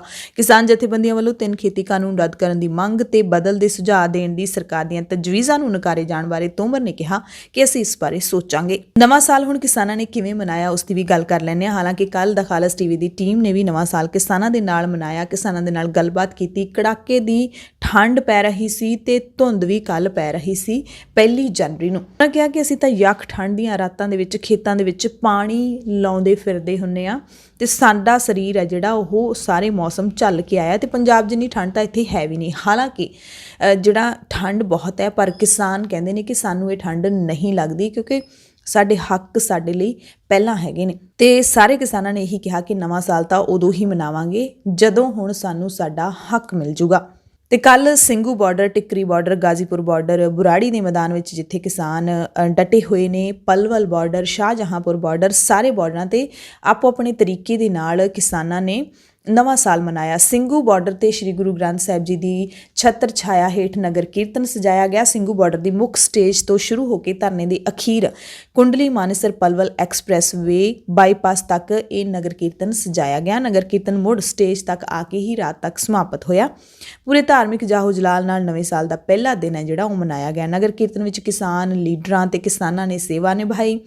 ਨਗਰ ਕੀਰਤਨ ਦੇ ਸ਼ੁਰੂ ਦੇ ਵਿੱਚ ਸੁੰਦਰ ਫੁੱਲਾਂ ਦੇ ਨਾਲ ਜਿਹੜੀ ਪਾਲਕੀ ਸਜਾਈ ਹੋਈ ਸੀ, ਉਹਦੇ ਵਿੱਚ ਸ੍ਰੀ ਗੁਰੂ ਗ੍ਰੰਥ ਸਾਹਿਬ ਜੀ ਦੇ ਸਰੂਪ ਸੁਸ਼ੋਭਿਤ ਕੀਤੇ ਗਏ ਸੀ ਤੇ ਪੰਜ ਪਿਆਰੇ ਅੱਗੇ ਚੱਲ ਰਹੇ ਸੀ। ਪੰਜ ਪਿਆਰਿਆਂ ਦੀ ਅਗਵਾਈ ਦੇ ਵਿੱਚ ਇਹ ਚਲਾਇਆ ਗਿਆ। ਇਸ ਮੌਕੇ ਹਰਿਆਣਾ ਦੇ ਜਿਹੜੇ ਲੋਕ ਨੇ ਉਹ ਵੀ ਨਗਰ ਕੀਰਤਨ ਦੇ ਦਰਸ਼ਨ ਕਰਨ ਪਹੁੰਚੇ ਤੇ ਰਾਹਗੀਰ ਵੀ ਇਸ ਅਲੌਕਿਕ ਨਜ਼ਾਰੇ ਦੇ ਗਵਾਹ ਬਣੇ। ਧਰਨੇ ਵਿੱਚ ਸ਼ਮੂਲੀਅਤ ਕਰ ਰਹੇ ਨਿਹੰਗ ਸਿੰਘਾਂ ਦੇ ਸਜਾਏ ਹੋਏ ਘੋੜਿਆਂ ਨੂੰ ਵੀ ਸ਼ਾਮਲ ਕੀਤਾ ਗਿਆ। ਘੋੜਿਆਂ ਦੀ ਥਾਪ ਤੇ ਨਗਾਰਿਆਂ ਦੀ ਗੂੰਜ ਦੇ ਵਿੱਚ ਇਹ ਨਗਰ ਕੀਰਤਨ ਸਜਾਇਆ ਗਿਆ। ਇੱਕ ਪਾਸੇ ਕਰੀਬ 8 ਕਿਲੋਮੀਟਰ ਰੂਟ ਦੌਰਾਨ ਟਰਾਲੀਆਂ ਲੈ ਕੇ ਡਟੇ ਹੋਏ ਕਿਸਾਨਾਂ ਨੇ ਨਗਰ ਕੀਰਤਨ ਦਾ ਪੂਰੀ ਸ਼ਰਧਾ ਦੇ ਨਾਲ ਸਵਾਗਤ ਕੀਤਾ। ਇਸ ਮੌਕੇ ਸੁੱਕੇ ਮੇਵੇ, ਫਲ ਤੇ ਲੰਗਰ ਦਾ ਵੀ ਪ੍ਰਬੰਧ ਕੀਤਾ ਗਿਆ ਸੀ। SGPC ਦਿੱਲੀ ਕਮੇਟੀ, ਅਖੰਡ ਕੀਰਤਨੀ ਜਥਾ ਤੇ ਹੋਰ ਸੰਸਥਾਵਾਂ ਦੇ ਸੇਵਾਦਾਰਾਂ ਨੇ ਵੀ ਇਸ ਮੌਕੇ ਸੇਵਾ ਨਿਭਾਈ ਤੇ ਦਸਤਾਰਾਂ ਦਾ ਲੰਗਰ ਵੀ ਇਸ ਮੌਕੇ ਲਗਾਇਆ ਗਿਆ। ਪੰਜਾਬੀ ਗਾਇਕ ਜੈਜ਼ੀ ਬੀ ਵੀ ਨਗਰ ਕੀਰਤਨ ਦੇ ਵਿੱਚ ਸ਼ਾਮਿਲ ਹੋਣ ਲਈ ਪਹੁੰਚੇ ਸੀ। ਤੇ ਦਿੱਲੀ ਦੇ ਜਿਹੜੇ ਮਾਰਗ ਰੋਕੇ ਹੋਏ ਨੇ, ਸਾਰੇ ਰਾਹਾਂ ਦੇ ਉੱਤੇ ਖੇਤੀ ਕਾਨੂੰਨਾਂ ਨੂੰ ਰੱਦ ਕਰਨ ਦੀ ਮੰਗ ਨੂੰ ਲੈ ਕੇ 37 ਦਿਨਾਂ ਤੋਂ ਬੈਠੇ ਕਿਸਾਨਾਂ ਦੇ ਨਾਲ ਨਵਾਂ ਸਾਲ ਮਨਾਉਣ ਦੇ ਲਈ ਦਿੱਲੀ ਤੇ ਕੁੰਡਲੀ ਦੇ ਇਲਾਕਿਆਂ ਤੋਂ ਕਈ ਲੋਕ ਸ਼ਾਮਿਲ ਹੋਏ। ਸੰਯੁਕਤ ਕਿਸਾਨ ਮੋਰਚਾ ਨੇ ਦੇਸ਼ ਵਾਸੀਆਂ ਨੂੰ ਆਪਣੇ ਇਲਾਕਿਆਂ ਵਿੱਚ ਲੱਗੇ ਧਰਨਿਆਂ ਦੌਰਾਨ ਸ਼ਿਰਕਤ ਕਰਨ ਤੇ ਕਿਸਾਨਾਂ ਨਾਲ ਬੈਠਣ ਦਾ ਸੱਦਾ ਦਿੱਤਾ ਸੀ। ਠੰਡ ਦੇ ਬਾਵਜੂਦ ਵੀ ਦੁਪਹਿਰ ਤੱਕ ਸਾਰੇ ਬਾਰਡਰਾਂ ਦੇ ਉੱਤੇ ਲੋਕਾਂ ਦਾ ਇਕੱਠ ਹੈ ਜਿਹੜਾ ਖਾਸਾ ਦੇਖਿਆ ਗਿਆ। ਦਿੱਲੀ ਤੋਂ ਬਹੁਤ ਸਾਰੇ ਪਰਿਵਾਰ ਜਿਹੜੇ ਅਜਿਹੇ ਮਿਲੇ ਜਿਹੜੇ ਕਿ ਕਿਸਾਨਾਂ ਦੇ ਨਾਲ ਨਵਾਂ ਸਾਲ ਮਨਾਉਣ ਦੇ ਲਈ ਪਹੁੰਚੇ ਸੀ। ਗਾਜ਼ੀਪੁਰ ਦੇ ਵਿੱਚ ਦਿੱਲੀ ਯੂਨੀਵਰਸਿਟੀ ਦੇ ਸਾਬਕਾ ਤੇ ਮੌਜੂਦਾ ਵਿਦਿਆਰਥੀਆਂ ਨੇ ਕੱਲ੍ਹ ਰੌਣਕਾਂ ਲਾਈਆਂ। ਸਿੰਘੂ ਤੋਂ ਦਿੱਲੀ ਵੱਲ ਜਾਂਦੀ ਜਰਨੈਲੀ ਸੜਕ ਦੇ ਦੋਹੇ ਪਾਸੇ ਕਿਲੋਮੀਟਰ ਤੋਂ ਵੀ ਲੰਬੀ ਲਾਈਨ ਦਿੱਲੀ ਤੇ ਹਰਿਆਣਾ ਦੇ ਰਜਿਸਟ੍ਰੇਸ਼ਨ ਨੰਬਰ ਪਲੇਟਾਂ ਵਾਲੀਆਂ ਕਾਰਾਂ ਦੀ ਲੱਗੀ ਹੋਈ ਸੀ। ਨਵੇਂ ਸਾਲ ਤੇ ਕਿਸਾਨੀ ਸੰਘਰਸ਼ ਬਾਰੇ ਪੰਜਾਬੀ ਕਲਾਕਾਰਾਂ ਨੇ ਵੀ ਆਪੋ ਆਪਣੀ ਰਾਏ ਹੈ ਜਿਹੜੀ ਉਹ ਜ਼ਾਹਿਰ ਕੀਤੀ। ਨਵੇਂ ਸਾਲ ਦਾ ਸਵਾਗਤ ਇਸ ਵਾਰ ਵੱਖਰਾ ਤੇ ਕ੍ਰਾਂਤੀਕਾਰੀ ਸੁਰਾਂ ਵਾਲਾ ਰਿਹਾ। ਸੋਸ਼ਲ ਮੀਡੀਆ ਤੇ ਪਾਈਆਂ ਜਾ ਰਹੀਆਂ ਪੋਸਟਾਂ ਦੇ ਜ਼ਰੀਏ ਵੀ ਇਹ ਦਿਸ ਰਿਹਾ ਸੀ। ਹਰ ਕੋਈ ਨਵਾਂ ਸਾਲ ਕਿਸਾਨਾਂ ਦੇ ਨਾਲ ਵਾਲੀਆਂ ਪੋਸਟਾਂ ਜਿਹੜਾ ਉਹ ਸ਼ੇਅਰ ਕਰ ਰਿਹਾ ਸੀ। ਜਸ਼ਨ ਵਾਲੀਆਂ ਤਸਵੀਰਾਂ ਤੇ ਪੋਸਟਾਂ ਦੀ ਬਜਾਏ ਇਸ ਵਾਰ ਨਵੇਂ ਸਾਲ ਨਾਲ ਸੰਬੰਧੀ ਸੰਦੇਸ਼ ਨੇ ਜਿਹੜੇ ਉਹ ਕਿਸਾਨੀ ਸੰਘਰਸ਼ ਦੇ ਨਾਲ ਹੀ ਜੁੜੇ ਹੋਏ ਦਿਖੇ। ਦਿਲਜੀਤ ਦੋਸਾਂਝ ਨੇ ਵੀ ਕਿਸਾਨੀ ਸੰਘਰਸ਼ ਦੀਆਂ ਕੁਝ ਤਸਵੀਰਾਂ ਸ਼ੇਅਰ ਕਰਦਿਆਂ ਟਵੀਟ ਕੀਤਾ ਕਿ ਪੰਜਾਬ ਦੇ ਜੰਮਿਆਂ ਨੂੰ ਨਿੱਤ ਮੁਹਿੰਮਾਂ। ਨਵਾਂ ਸਾਲ ਸਾਡੇ ਸਾਰਿਆਂ ਲਈ ਉਦੋਂ ਹੀ ਖੁਸ਼ੀਆਂ ਲੈ ਕੇ ਆਏਗਾ ਜਦੋਂ ਸਾਡਾ ਅੰਨਦਾਤਾ ਖੁਸ਼ੀ-ਖੁਸ਼ੀ ਘਰ ਵਾਪਸ ਆਏਗਾ। ਵਾਹਿਗੁਰੂ ਮਿਹਰ ਕਰੇ ਜਲਦੀ ਕੋਈ ਮਸਲੇ ਦਾ ਹੱਲ ਨਿਕਲੇ। ਪੰਜਾਬੀ ਗਾਇਕ ਰੁਪਿੰਦਰ ਹਾਂਡਾ ਨੇ ਵੀ ਕਿਸਾਨਾਂ ਦੇ ਨਾਲ ਟਿਕਰੀ ਬਾਰਡਰ ਤੋਂ ਨਵੇਂ ਸਾਲ ਦੀ ਆਮਦ ਬਾਰੇ ਵੀਡੀਓ ਸ਼ੇਅਰ ਕੀਤੀ। ਪੰਜਾਬ ਦੇ ਮੁੱਖ ਮੰਤਰੀ ਕੈਪਟਨ ਅਮਰਿੰਦਰ ਸਿੰਘ ਨੂੰ ਜਾਨੋਂ ਮਾਰਨ ਦੀ ਧਮਕੀ ਮਿਲੀ ਹੈ ਤੇ ਪੁਲਿਸ ਨੇ ਕੇਸ ਦਰਜ ਕਰ ਲਿਆ। ਮੋਹਾਲੀ ਪੁਲਿਸ ਨੇ ਅਣਪਛਾਤੇ ਲੋਕਾਂ ਦੇ ਖਿਲਾਫ ਮੁੱਖ ਮੰਤਰੀ ਕੈਪਟਨ ਅਮਰਿੰਦਰ ਸਿੰਘ ਨੂੰ ਮਾਰਨ ਉੱਤੇ 10 ਲੱਖ ਦਾ ਇਨਾਮ ਦੇਣ ਦੇ ਪੋਸਟਰ ਲਾਉਣ ਦਾ ਮਾਮਲਾ ਦਰਜ ਕੀਤਾ ਹੈ। ਅਜਿਹੇ ਪੋਸਟਰ ਮੋਹਾਲੀ ਦੇ 66-67 ਸੈਕਟਰ ਦੀਆਂ ਟ੍ਰੈਫਿਕ ਲਾਈਟਾਂ ਤੇ ਲਾਏ ਗਏ ਸੀ। ਪੋਸਟਰਾਂ ਤੇ ਲਿਖਿਆ ਸੀ ਕਿ ਜੋ ਮੁੱਖ ਮੰਤਰੀ ਕੈਪਟਨ ਅਮਰਿੰਦਰ ਸਿੰਘ ਦਾ ਕਤਲ ਕਰੇਗਾ ਉਸ ਨੂੰ 1 ਮਿਲੀਅਨ ਯਾਨੀ ਕਿ 10 ਲੱਖ ਰੁਪਏ ਦਿੱਤੇ ਜਾਣਗੇ। ਮੋਹਾਲੀ ਦੇ ਫੇਜ਼ 11 ਪੁਲਿਸ ਸਟੇਸ਼ਨ ਦੇ ਵਿੱਚ IPC ਦੀ ਧਾਰਾ 504, 506, 120B ਤੇ 34 ਦੇ ਤਹਿਤ ਕੇਸ ਦਰਜ ਕੀਤਾ ਗਿਆ। ਪੁਲਿਸ ਅਧਿਕਾਰੀਆਂ ਨੇ ਦੱਸਿਆ ਕਿ CCTV ਦੀ ਮਦਦ ਨਾਲ ਮੁਲਜ਼ਮ ਨੂੰ ਫੜਨ ਦੀ ਕੋਸ਼ਿਸ਼ ਕੀਤੀ ਜਾ ਰਹੀ ਹੈ। ਪੋਸਟਰ ਉੱਤੇ ਇੱਕ ਈਮੇਲ ID ਵੀ ਮਿਲੀ ਹੈ ਜਿਸ ਦੀ ਸ਼ਨਾਖਤ ਸਾਈਬਰ ਸੈੱਲ ਕਰ ਰਿਹਾ ਹੈ। ਨਵੇਂ ਸਾਲ ਦੀ ਗੱਲ ਕਰ ਰਹੇ ਸੀ ਤਾਂ ਕਿਸਾਨਾਂ ਨੇ ਹੁਣ ਇਹ ਕਹਿਣਾ ਸ਼ੁਰੂ ਕਰ ਦਿੱਤਾ ਕਿ ਅਸੀਂ ਲੋਹੜੀ ਵੀ ਬਾਰਡਰਾਂ ਤੇ ਮਨਾਉਣ ਨੂੰ ਹੀ ਤਿਆਰ ਹਾਂ, ਹੱਕ ਲਏ ਬਿਨਾਂ ਨਹੀਂ ਮੁੜਾਂਗੇ।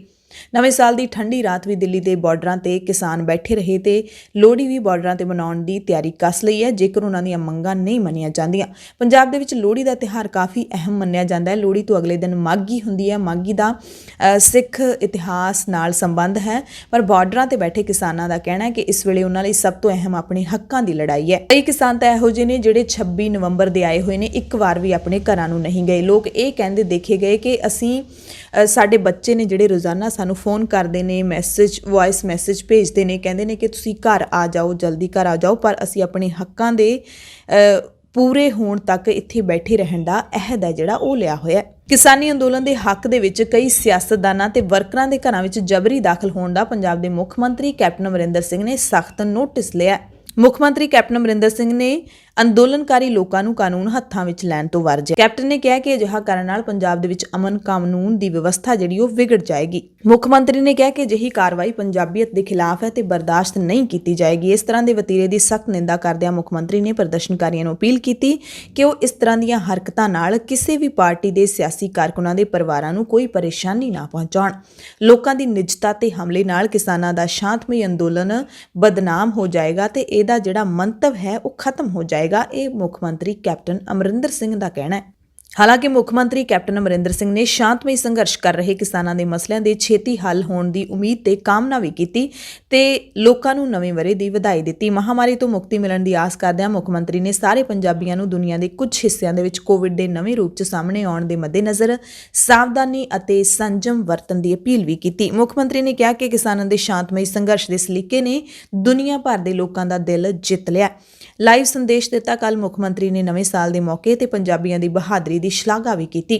ਉਹਨਾਂ ਦੀ ਵੀ ਸ਼ਲਾਘਾ ਕੀਤੀ ਜਿਨ੍ਹਾਂ ਨੇ ਮਹਾਮਾਰੀ ਦਾ ਡਟ ਕੇ ਮੁਕਾਬਲਾ ਕੀਤਾ। ਡਾਕਟਰਾਂ, ਨਰਸਾਂ, ਪੈਰਾਮੈਡੀਕਲ ਸਟਾਫ, ਪੁਲਿਸ ਸਮੇਤ ਮੂਹਰਲੀ ਕਤਾਰ ਦੇ ਸਾਰੇ ਵਰਕਰਾਂ ਦਾ ਵਿਸ਼ੇਸ਼ ਤੌਰ ਤੇ ਜ਼ਿਕਰ ਕੀਤਾ ਤੇ ਸਾਲ 2021 ਦੇ ਲਈ ਹਰੇਕ ਪੰਜਾਬੀ ਦੀਆਂ ਇੱਛਾਵਾਂ ਪੂਰੀਆਂ ਹੋਣ ਦੀ ਅਰਦਾਸ ਕੀਤੀ। ਦਰਅਸਲ ਮੁੱਖ ਮੰਤਰੀ ਕੈਪਟਨ ਅਮਰਿੰਦਰ ਸਿੰਘ ਨੇ ਅੰਦੋਲਨਕਾਰੀਆਂ ਨੂੰ ਕਾਨੂੰਨ ਹੱਥਾਂ ਵਿੱਚ ਲੈਣ ਤੋਂ ਇਸ ਕਰਕੇ ਵਰਜਿਆ ਕਿਉਂਕਿ ਕੱਲ ਸੰਘਰਸ਼ ਕਰ ਰਹੇ ਕਿਸਾਨਾਂ ਦੇ ਵੱਲੋਂ ਬੀਜੇਪੀ ਲੀਡਰਾਂ ਦਾ ਪੰਜਾਬ ਦੇ ਵਿੱਚ ਤਿੱਖਾ ਵਿਰੋਧ ਕੀਤਾ ਗਿਆ। ਹੁਸ਼ਿਆਰਪੁਰ ਤੋਂ ਇੱਕ ਖਬਰ ਆਈ ਜਿੱਥੇ ਬੀਜੇਪੀ ਲੀਡਰ ਦੇ ਘਰ ਦੇ ਮੂਹਰੇ ਗੋਹੇ ਦਾ ਢੇਰ ਹੀ ਲਾ ਦਿੱਤਾ। ਬੀਜੇਪੀ ਦੇ ਸਾਬਕਾ ਮੰਤਰੀ ਤੀਕਸ਼ਣ ਸੂਦ ਦੇ ਵੱਲੋਂ ਖੇਤੀ ਕਾਨੂੰਨਾਂ ਖਿਲਾਫ ਦਿੱਲੀ ਦੀ ਹੱਦ ਤੇ ਸੰਘਰਸ਼ ਕਰ ਰਹੇ ਕਿਸਾਨਾਂ ਦੇ ਬਾਰੇ ਦਿੱਤੇ ਵਿਵਾਦਿਤ ਬਿਆਨ ਕਿ ਕਿਸਾਨ ਉੱਥੇ ਪਿਕਨਿਕ ਮਨਾ ਰਹੇ ਨੇ, ਉਹਦੇ ਵਿਰੋਧ ਵਿੱਚ ਕੱਲ ਕੁਝ ਕਿਸਾਨ ਹਮਾਇਤੀਆਂ ਨੇ ਸਿਵਲ ਲਾਈਨ ਇਲਾਕੇ ਦੇ ਵਿੱਚ ਸੂਦ ਦੇ ਘਰ ਦੇ ਬਾਹਰ ਗੋਹੇ ਦਾ ਢੇਰ ਲਾ ਦਿੱਤਾ। ਇਸ ਕਾਰਵਾਈ ਨੂੰ ਅੰਜਾਮ ਦੇਣ ਵਾਲਿਆਂ ਵਿੱਚ ਦਲ ਖਾਲਸਾ ਦੇ ਵੀ ਕੁਝ ਲੋਕ ਸ਼ਾਮਿਲ ਸਨ। ਘਟਨਾ ਪਿੱਛੋਂ ਦੋਵਾਂ ਧਿਰਾਂ ਦੇ ਵਿੱਚ ਜੰਮ ਕੇ ਝਗੜਾ ਵੀ ਹੋਇਆ ਤੇ ਪੁਲਿਸ ਨੇ ਮੌਕੇ ਤੇ ਪਹੁੰਚ ਕੇ ਹਾਲਾਤ ਤੇ ਕਾਬੂ ਪਾਇਆ। ਜਾਣਕਾਰੀ ਮੁਤਾਬਿਕ ਕੱਲ ਸਵੇਰੇ 11 ਵਜੇ ਦੇ ਕਰੀਬ ਕੁਝ ਵਿਅਕਤੀਆਂ ਨੇ ਤੀਕਸ਼ਣ ਸੂਦ ਦੇ ਘਰ ਦੇ ਮੁੱਖ ਗੇਟ ਦੇ ਅੰਦਰ ਇੱਕ ਟਰਾਲੀ ਵਿੱਚ ਗੋਹਾ ਲਿਜਾ ਕੇ ਸੁੱਟ ਦਿੱਤਾ। ਉੱਥੇ ਹਾਜ਼ਰ ਭਾਜਪਾ ਵਰਕਰਾਂ ਨੂੰ ਜਦੋਂ ਇਸ ਦਾ ਪਤਾ ਲੱਗਿਆ ਤਾਂ ਉਹਨਾਂ ਨੇ ਇਸ ਦਾ ਡਟ ਕੇ ਵਿਰੋਧ ਕੀਤਾ। ਦੋਵੇਂ ਧਿਰਾਂ ਆਮੋ ਸਾਹਮਣੇ ਹੋ ਗਈਆਂ, ਨਾਅਰੇਬਾਜ਼ੀ ਸ਼ੁਰੂ ਹੋ ਗਈ। ਮੰਤਰੀ ਦੇ ਘਰ ਦੇ ਬਾਹਰ ਪ੍ਰਦਰਸ਼ਨ ਕਰਨ ਵਾਲਿਆਂ ਨੇ ਕਾਲੇ ਝੰਡੇ ਵੀ ਚੁੱਕੇ ਹੋਏ ਸੀ। ਅੰਦੋਲਨਕਾਰੀਆਂ ਤੇ ਬੀਜੇਪੀ ਵਰਕਰਾਂ ਦਰਮਿਆਨ ਧੱਕਾ ਮੁੱਕੀ ਵੀ ਹੋਈ ਤੇ ਗਾਲੀ ਗਲੋਚ ਵੀ ਹੋਇਆ। ਬੀਜੇਪੀ ਵਰਕਰਾਂ ਨੇ ਉਹਨਾਂ ਨੂੰ ਗੋਹਾ ਚੁੱਕਣ ਲਈ ਮਜਬੂਰ ਕੀਤਾ ਪਰ ਉਹ ਨਹੀਂ ਮੰਨੇ। ਇਸ ਦੌਰਾਨ ਪੁਲਿਸ ਮੌਕੇ ਤੇ ਪਹੁੰਚੀ ਤੇ ਟਕਰਾਅ ਨੂੰ ਰੋਕਿਆ। ਬੀਜੇਪੀ ਨੇ ਇਹ ਵੀ ਦੋਸ਼ ਲਾਇਆ ਕਿ ਉਹਨਾਂ ਨੇ ਖਰੂਦ ਪਾਉਣ ਵਾਲਿਆਂ ਨੂੰ ਫੜ ਲਿਆ ਸੀ ਪਰ ਉੱਥੇ ਹਾਜ਼ਰ ਪੁਲਿਸ ਅਧਿਕਾਰੀਆਂ ਨੇ ਉਹਨਾਂ ਨੂੰ ਛੱਡ ਦਿੱਤਾ। ਘਟਨਾ ਦਾ ਪਤਾ ਲੱਗਣ ਤੋਂ ਤੁਰੰਤ ਬਾਅਦ ਬੀਜੇਪੀ ਦੇ ਸੂਬਾ ਪ੍ਰਧਾਨ ਅਸ਼ਵਨੀ ਸ਼ਰਮਾ ਵੀ ਸੂਦ ਦੇ ਘਰ ਪਹੁੰਚੇ ਤੇ ਮੀਡੀਆ ਨੂੰ ਮੌਕੇ ਤੇ ਸੱਦ ਕੇ ਘਟਨਾ ਦੀ ਜ਼ੋਰਦਾਰ ਸ਼ਬਦਾਂ 'ਚ ਨਿੰਦਿਆ ਕੀਤੀ ਤੇ ਦੋਸ਼ੀਆਂ ਨੂੰ ਤੁਰੰਤ ਗ੍ਰਿਫਤਾਰ ਕਰਨ ਦੀ ਮੰਗ ਕੀਤੀ। ਨਵੇਂ ਸਾਲ ਮੌਕੇ ਗੁਰੂ ਕੀ ਨਗਰੀ ਅੰਮ੍ਰਿਤਸਰ ਦੀ ਗੱਲ ਕਰ ਲਈਏ ਤਾਂ ਇੱਥੇ ਵੱਡੀ ਗਿਣਤੀ ਦੇ ਵਿੱਚ ਸੰਗਤ ਸੱਚਖੰਡ ਸ੍ਰੀ ਦਰਬਾਰ ਸਾਹਿਬ ਵਿਖੇ ਨਤਮਸਤਕ ਹੋਈ। ਇਸ ਦੌਰਾਨ ਸਾਬਕਾ ਉਪ ਮੁੱਖ ਮੰਤਰੀ ਸੁਖਬੀਰ ਸਿੰਘ ਬਾਦਲ, ਹਰਸਿਮਰਤ ਕੌਰ ਬਾਦਲ, ਉਹਨਾਂ ਦਾ ਪੂਰਾ ਪਰਿਵਾਰ, ਸਾਬਕਾ ਮੰਤਰੀ ਬਿਕਰਮ ਮਜੀਠੀਆ ਤੇ ਹੋਰ ਕਈ ਸਿਆਸੀ ਲੀਡਰਾਂ ਨੇ ਵੀ ਗੁਰੂ ਘਰ ਮੱਥਾ ਟੇਕ ਕੇ ਨਵੇਂ ਵਰ੍ਹੇ ਦੀ ਸ਼ੁਰੂਆਤ ਕੀਤੀ। ਇਸ ਮੌਕੇ ਐਸਜੀਪੀਸੀ ਪ੍ਰਧਾਨ ਬੀਬੀ ਜਗੀਰ ਕੌਰ ਨੇ ਵੀ ਨਵੇਂ ਵਰ੍ਹੇ ਮੌਕੇ ਰੱਖੇ ਅਖੰਡ ਪਾਠ ਸਾਹਿਬ ਦੇ ਭੋਗ ਪਾਏ ਅਤੇ ਪਹਿਲੀ ਵਾਰ 9 ਮਹੀਨਿਆਂ ਦੇ ਵਿੱਚ ਪਹਿਲੀ ਵਾਰ ਜਦੋਂ ਤੋਂ ਕਰੋਨਾ ਸ਼ੁਰੂ ਹੋਇਆ ਪਹਿਲੀ ਵਾਰੀ ਇੰਨੀ ਵੱਡੀ ਗਿਣਤੀ ਦੇ ਵਿੱਚ ਸੰਗਤ ਸ੍ਰੀ ਦਰਬਾਰ ਸਾਹਿਬ ਵਿਖੇ ਨਤਮਸਤਕ ਹੋਣ ਦੇ ਲਈ ਪਹੁੰਚੀ। ਹਾਲਾਂਕਿ ਕੜਾਕੇ ਦੀ ਠੰਡ ਸੀ, ਧੁੰਦ ਵੀ ਬਹੁਤ ਸੰਘਣੀ ਪਈ ਕੱਲ ਪੰਜਾਬ ਦੇ ਵਿੱਚ, ਪਰ ਸੰਗਤ ਦੀ ਸ਼ਰਧਾ ਦੇ ਮੂਹਰੇ ਸਭ ਕੁਝ ਫਿੱਕਾ ਪੈ ਗਿਆ। ਸੰਗਤ ਨੇ ਕੜਾਕੇ ਦੀ ਠੰਡ ਦੇ ਬਾਵਜੂਦ ਵੀ ਸਰੋਵਰ ਦੇ ਵਿੱਚ ਇਸ਼ਨਾਨ ਕੀਤੇ ਅਤੇ ਪ੍ਰਬੰਧਕਾਂ ਨੇ ਵੀ ਦੱਸਿਆ ਕਿ ਅੱਜ ਪਹਿਲੀ ਵਾਰੀ ਲੰਬੇ ਸਮੇਂ ਤੋਂ ਬਾਅਦ ਵੱਡੀ ਗਿਣਤੀ ਦੇ ਵਿੱਚ ਸੰਗਤ ਪਹਿਲਾਂ ਵਾਂਗ ਹਰਿਮੰਦਰ ਸਾਹਿਬ ਮੱਥਾ ਟੇਕਣ ਪਹੁੰਚੀ ਹੈ। ਐਸਜੀਪੀਸੀ ਪ੍ਰਧਾਨ ਬੀਬੀ ਜਗੀਰ ਕੌਰ ਨੇ ਕਿਸਾਨੀ ਸੰਘਰਸ਼ ਦੀ ਜਿੱਤ ਦੇ ਲਈ ਅਰਦਾਸ ਵੀ ਕੀਤੀ। ਪੂਰੇ ਪੰਜਾਬ ਦੇ ਵਿੱਚ ਕਿਸਾਨੀ ਸੰਘਰਸ਼ ਦੀ ਚੜ੍ਹਦੀ ਕਲਾ ਦੀ ਅਰਦਾਸ ਦੇ ਨਾਲ ਨਵੇਂ ਵਰ੍ਹੇ ਦਾ ਆਗਾਜ਼ ਹੈ ਜਿਹੜਾ ਉਹ ਹੋਇਆ। ਖੇਤੀ ਕਾਨੂੰਨਾਂ ਨੂੰ ਰੱਦ ਕਰਵਾਉਣ ਲਈ ਡਟੇ ਕਿਸਾਨਾਂ ਨੇ ਜਸ਼ਨ ਨਹੀਂ ਮਨਾਏ ਅਤੇ ਕਿਹਾ ਕਿ ਜਦੋਂ ਸਾਡੇ ਸੰਘਰਸ਼ ਦੀ ਜਿੱਤ ਹੋ ਜਾਏਗੀ ਉਦੋਂ ਹੀ ਅਸੀਂ ਜਸ਼ਨ ਮਨਾਵਾਂਗੇ। ਰੇਲਵੇ ਸਟੇਸ਼ਨਾਂ, ਟੋਲ ਪਲਾਜ਼ਿਆਂ ਤੇ ਧਰਨੇ ਪੰਜਾਬ ਦੇ ਵਿੱਚ ਲਗਾਤਾਰ ਜਾਰੀ ਰਹੇ। ਬੀਜੇਪੀ ਲੀਡਰਾਂ ਦਾ ਜਿਹੜਾ ਤਿੱਖਾ ਵਿਰੋਧ ਸੀ ਉਹ ਵੀ ਉਸੇ ਤਰੀਕੇ ਦੇ ਨਾਲ ਕੀਤਾ ਗਿਆ। ਜੇ ਅੰਮ੍ਰਿਤਸਰ ਦੀ ਗੱਲ ਕਰ ਲਈਏ ਤਾਂ ਇੱਥੇ ਕਿਸਾਨ ਮਜ਼ਦੂਰ ਸੰਘਰਸ਼ ਕਮੇਟੀ ਦੀ ਅਗਵਾਈ ਦੇ ਵਿੱਚ ਕਿਸਾਨਾਂ ਨੇ ਬੀਜੇਪੀ ਲੀਡਰ ਤਰੁਣ ਚੁੱਗ ਦਾ ਘਰ ਘੇਰਿਆ। ਕਿਸਾਨ ਮਜ਼ਦੂਰ ਸੰਘਰਸ਼ ਕਮੇਟੀ ਦੇ ਵੱਲੋਂ ਕੱਲ ਸੰਘਰਸ਼ ਦੇ 100 ਦਿਨ ਪੂਰੇ ਹੋਣ ਤੇ ਬੀਜੇਪੀ ਦੇ ਲੀਡਰ ਤਰੁਣ ਚੁੱਗ ਦੇ ਘਰ ਤੇ ਟ੍ਰਿਲੀਅਮ ਮਾਲ ਦੇ ਬਾਹਰ ਧਰਨਾ ਦੇ ਕੇ ਪ੍ਰਦਰਸ਼ਨ ਕੀਤਾ ਗਿਆ। ਜਥੇਬੰਦੀ ਦੇ ਫੈਸਲੇ ਤਹਿਤ ਕੱਲ ਨਵੇਂ ਵਰ੍ਹੇ ਦੀ ਸ਼ੁਰੂਆਤ ਧਰਨਿਆਂ ਤੇ ਮੁਜ਼ਾਹਰਿਆਂ ਦੇ ਨਾਲ ਕੀਤੀ ਗਈ। ਖੇਤੀ ਕਾਨੂੰਨ ਰੱਦ ਕਰਨ ਦੀ ਮੰਗ ਸੰਬੰਧੀ ਜਥੇਬੰਦੀ ਦੇ ਕਾਰਕੁਨ ਮਾਰਚ ਕਰਦਿਆਂ ਹੋਇਆਂ ਬੀਜੇਪੀ ਲੀਡਰ ਤਰੁਣ ਚੁੱਗ ਦੇ ਘਰ ਦੇ ਨੇੜੇ ਪਹੁੰਚੇ ਪਰ ਪੁਲਿਸ ਨੇ ਇੱਥੇ ਪਹਿਲਾਂ ਹੀ ਸਖਤ ਸੁਰੱਖਿਆ ਦੇ ਪ੍ਰਬੰਧ ਕੀਤੇ ਹੋਏ ਸੀ। ਕਿਸਾਨਾਂ ਨੇ ਘਰ ਦੇ ਨੇੜੇ ਪਾਰਕ ਕੋਲ ਧਰਨਾ ਦਿੱਤਾ ਜੋ ਸ਼ਾਮ ਤੱਕ ਸਮਾਪਤ ਹੋਇਆ। ਬੁਲਾਰਿਆਂ ਨੇ ਇੱਥੇ ਦੋਸ਼ ਲਾਇਆ ਕਿ ਮੋਦੀ ਸਰਕਾਰ ਕਾਲੇ ਕਾਨੂੰਨ ਲਾਗੂ ਕਰਕੇ ਦੇਸ਼ ਦੀ ਮੰਡੀ ਤੇ ਬਾਜ਼ਾਰ ਨੂੰ ਪੂੰਜੀਪਤੀਆਂ ਦੇ ਹਵਾਲੇ ਕਰ ਰਹੀ ਹੈ।